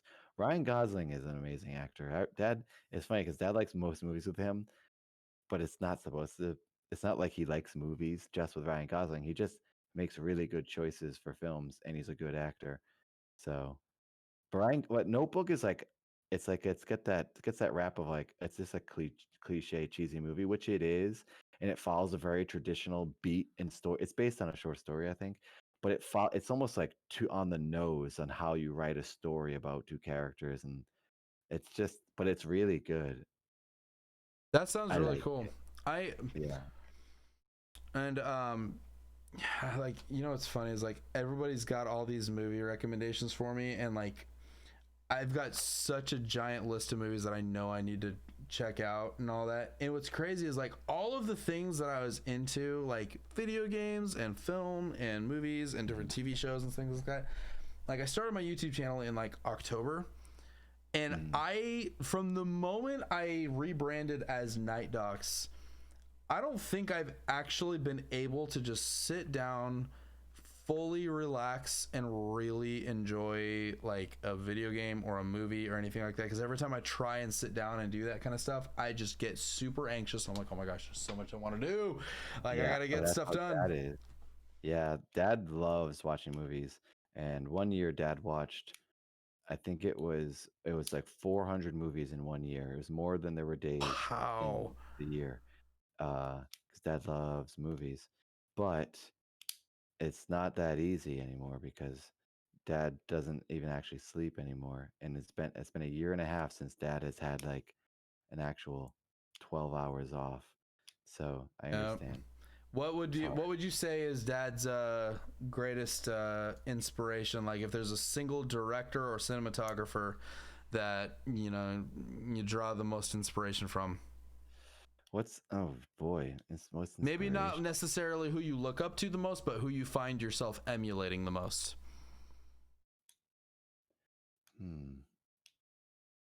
I don't know. Maybe, I don't know. The cinematographer he's like that legendary cinematographer. He's the guy who did the new Blade Runner. Oh, Roger Deakins. Roger Deakins, yeah, he's really great, obviously, but like that's like almost a cliche answer because why wouldn't you like his stuff? He's just really good, right? But Dad really likes 70s films, because he likes when you see it's real, and like even a little bit of camera shake, and you can tell that the camera operator bumped the tripod or something. Yeah, I like that because you know it's not motion control, and it's not steady cam, and it's not on a giant crane, and it's not super produced. It's just real people struggling to film something because they're slipping in the sand or they're tipping over and they're sweating, but they're pulling focus while they're trying to zoom, and there's just so much going on. And what's interesting is the 70s were like filmmaking. Exactly, and like what I was just gonna just toss into is that the 70s I think is the most recent time before like the 80s hit, when you started getting a lot of like really high budget special effects and things like that. Not that there weren't any in the 70s, but it wasn't as commonplace as you started to see in the 80s and all that. It was like the last generation of truly organic just filmmaking, Like the Mad Max films are a good example of that, specifically Road Warrior. If you watch the behind the scenes of that movie, like the camera people are risking their lives, like sitting backwards on a motorcycle as someone's going like 60 miles an hour, and it's with film, and they're trying to keep the person in frame and in focus. And you don't even know if you got it until you can look at the film, possibly a few days later, because they're in the middle of the desert. Who's going to process the film? How are you going to get it? you have no idea if you even shot the movie. So it's actually a miracle that anything worked. And they're like, the guy like broke his neck flipping off a motorcycle. I think it was gosh. broke something. Like maybe they died. I don't know. Someone got run over. It's just mayhem. Not saying that you need that to make a good film. You could Right. have a film on one shot in one room for 2 hours, and if it's you write a great story, it could be an amazing thing. You never know. But it's just nice to see. But it Like, does people show the doing- commitment that people have to their art, you know, like that they're willing Yeah. to just do that much to just get the shot. Yeah, do what you have to get the shot. Like that's something that Dad really appreciates. But also on top of that, like it's just the way. I don't know if it's because it's an association from when like we first started. People around that are alive currently, most people who are around now, their first introduction to a film was on film. So Yeah. that grain is something you have. So younger people aren't going to have that anymore. Like red cameras will be like the oldest thing, or just some form of digital will be what they have associated with. But the dirtiness of film and the frame rate of it, in like the 24 frames specifically. Now people are trying to do 60 frames, which looks like Yeah, absolute it just garbage doesn't look compared to good. things. It doesn't look good. It They doesn't. tried I it think and that it they just was. kibosh on that. Yeah, they tried for a little while. I think it was with the Hobbit. Was it with the Hobbit Yeah, that, the that they Hobbit, tried to and do? you could see like their makeup, and you could see the paint on the wall, and it's just like that's a fake cave. And you like, it looks Yeah. stupid. But Yeah. I don't know. Films like things that Jim Jarmusch is a really great director. Down by Law, you should watch Down by Law. Have you seen that? Mm-mm. It's all black and white. Jim Jarmusch makes amazing films. You should watch some of his stuff. Well, it's interesting. Like, I mean, what's weird is I don't He's tend 90s, to. not 80s, 90s, but not 70s. But I'm just jumping around here. But No, it's fine. older- Like, well, I was just thinking, like, it's weird that like I don't personally tend to gravitate towards stuff like black and white films, but like two of my, I'm not very good at picking favorites, but like if there was a top 5, like honestly, like two of them in my top 5 would be Good Night and Good Luck, which we already talked about, which is filmed in black and white, the movie about Edward R. Murrow with George Clooney and all of them, and then the other one is 12 Angry Men. Oh, I never watched that.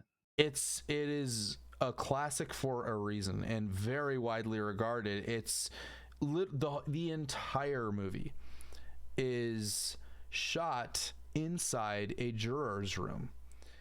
Oh, that's cool. It is a single location for the entirety of the film. The only other location you see is for like a split second during the opening roll where the judge is talking to the jurors saying, all right, it's time for you to go deliberate. You get one shot of the defendant as the jurors go into the juror room, and then the remainder of the film to the final shot is all within the jurors room, and it's a story of the battle between all of these different men with different backgrounds and motivations and personalities all colliding and clashing together, and then trying to come to an agreement one with another on what to do with the life of this boy that they are sent in there to decide what the rest of his life is going to be like. And it gets really intense, and the guys that are in this movie, they pulled off the performance of their lives because it's so minimalistic and it's so like there's no bells or whistles on this movie at all. It is literally like you know, like when you're in acting school or in film school and you have those little exercises where you just get up in front of everybody and you perform a monologue. Really, it's like a whole film of like that level of minimalism. They just happened to film inside of what looks like a juror's room. It's a genius movie. That's cool. I like that. That sounds really good. But wow, that should probably get going. That's totally fine. Yeah, Dad, NightDocs is very, very grateful that Dad stopped by, and that was actually really, really fun talking film and sitting at the feet of the master, the greatest YouTuber in all the universes. So, thank you so much. Well, you're going to be the greatest YouTuber in no time flat now. Well, you know, Town USA versus Houston, Texas. Here we come. Oh boy, showdown. We should have an Olympic Games of YouTubers. Man, that's not a bad idea. Like, Nexpo, Max, and I are thinking of like some cool ideas of things we can all do together. We could probably do some really wackadoodle things. So, Well, Dad can walk from Town USA to Houston if you ever want. You walked to Florida one time, so make it happen. And I will do everything I can to accommodate Dad's needs if that's something Dad wants to do. So. Thank you. Just need to ask wife, see how she feels about that going away for a couple days. So you don't need to ask Cheryl? That is Cheryl, wife. Oh wait, sorry. Oh, Diane. Sorry. You sure you don't need to ask Diane?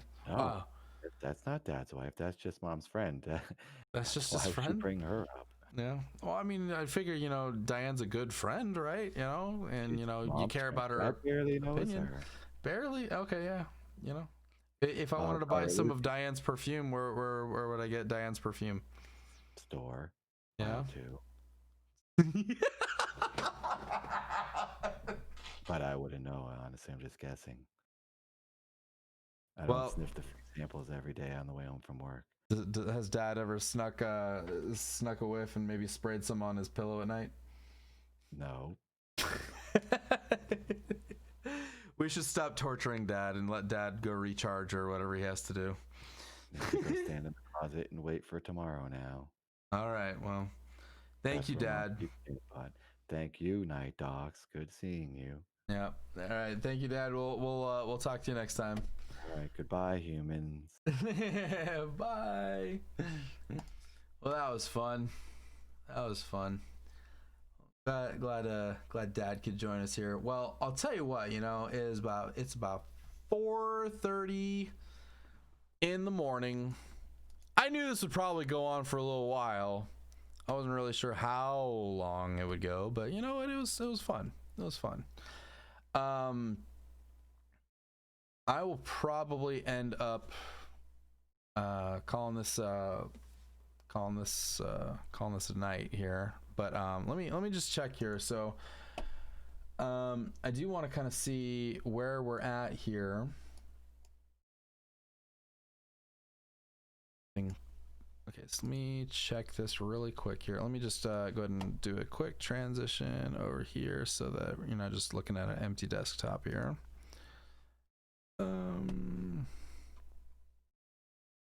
I am ready to just collapse.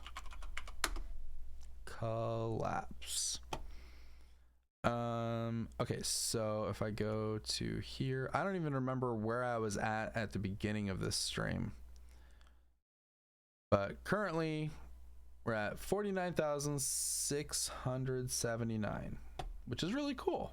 I think gained about 200-ish during the course of the stream. I'm not sure if I remember exactly right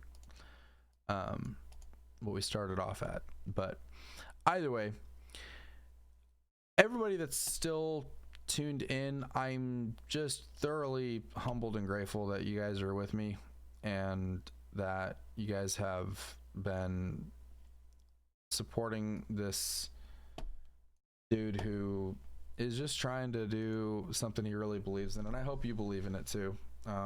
This is something this is really cool to see a milestone like this coming up, and I'm just grateful that somebody cares. So whoever you are personally and specifically, just give yourself like a big old hug for me and just know that I'm very grateful for you, whether you're like just a casual viewer or somebody that chooses to financially support or anything like that. It really genuinely means the world to me. I'm very grateful to be in at a point in my life where I can put my creative heart and soul into something and know that somebody will see it, even if it's just a few people or a few thousand people. It's a rewarding feeling like none other. If I could leave you with a little bit of just wisdom that I've picked up in the last couple of years, really, it's that, you hear all sorts of people say all sorts of cliche things like, just, and I like it feels just so cringe even the words rolling off my tongue where you hear people say things like follow your dreams or whatever. Like, and like all I'll say is like there is a way that whatever you're passionate about, whatever you're like, you really gravitate towards, that you find yourself like you really wish you could spend your time doing this, like a productive kind of like creative hobby or anything like that. That's specifically what I'm talking about. There are ways to implement it into your life, even if you don't have the opportunity to do it alone specifically. There are ways to work it into your life where it is a part of your life structure, and it can become a rewarding thing that you can be proud of. And it took me, I'm 36, and I didn't really feel like I understood my true value to the world until literally a few months ago. And this is the first time in my life where I've really felt like the universe itself was finally giving me permission to like just do what I knew I needed to. And I feel like I've got something to say. I feel like I can do something that's going to be felt and heard by somebody. And I really do believe in it. I believe in all of this. And I hope you do too. And I'm very grateful for all of you that are here and that choose to just even check it out, like just a video here or there for even a few minutes. Anyway, got lots of really cool stuff coming up. I've got several different pieces of content that I am really excited about. It's always really scary whenever I start a new project because I know what I want to do and I stare at this giant Everest ahead of me of all the work that has to be done, all the research, all the script writing, all the editing, the filming, all that stuff. It takes a ton to do these larger scale projects. It's such a big undertaking. But when it's done, the euphoria I get from like hitting that upload button and then just hitting go public and just let somebody watch it, like it is just, oh, it is a rush. Like it is just an absolute rush. Like I work so hard on something and then somebody gets to finally see it. Like it's so cool. But you know what? I'm grateful for every one of you. I really am. I don't have a whole lot more to say really. But just know, like, although I can't talk to each and every one of you specifically, like I really do like care about the people I come into contact with, and I just genuinely care about humanity in general, and I want to see this world become a better place. And I do feel like as this gets bigger and the scope can increase, I feel like I've got an opportunity to leave a mark on the world that when I'm on my deathbed someday, I do know that I'm going to be able to look back and go, like I did something tangible that's going to be felt by somebody, even if it's only a few people. Like it'll result in somebody either being a better person or something tangible in society hopefully will have changed because of something I said or showed or brought attention to. That's the hope anyway. But I do believe it can happen, and I'm very grateful for all of you who believe that as well. Love you all. And if you are interested in supporting this humble little endeavor, if you go to patreon.com/NightDocs, it's only $2 a month. Price of a breakfast taco that I get every morning. In fact, it's about 20 minutes from now. Breakfast tacos will be open at the Stripes station down the road, which is where I go just about every time I am awake in time to get them. So, and I usually get like, a couple of them, and kind of gets me through a lot of the days. Since funds are tight, that's kind of what I survive off of these days. So guys, thank you so much. There's a link in the description if you'd like to join my Discord server and hang out with me another time as well. So thank you again. And as soon as I can find the little button here again to end this, then I will. So, all right, guys. Good night. Have a wonderful evening.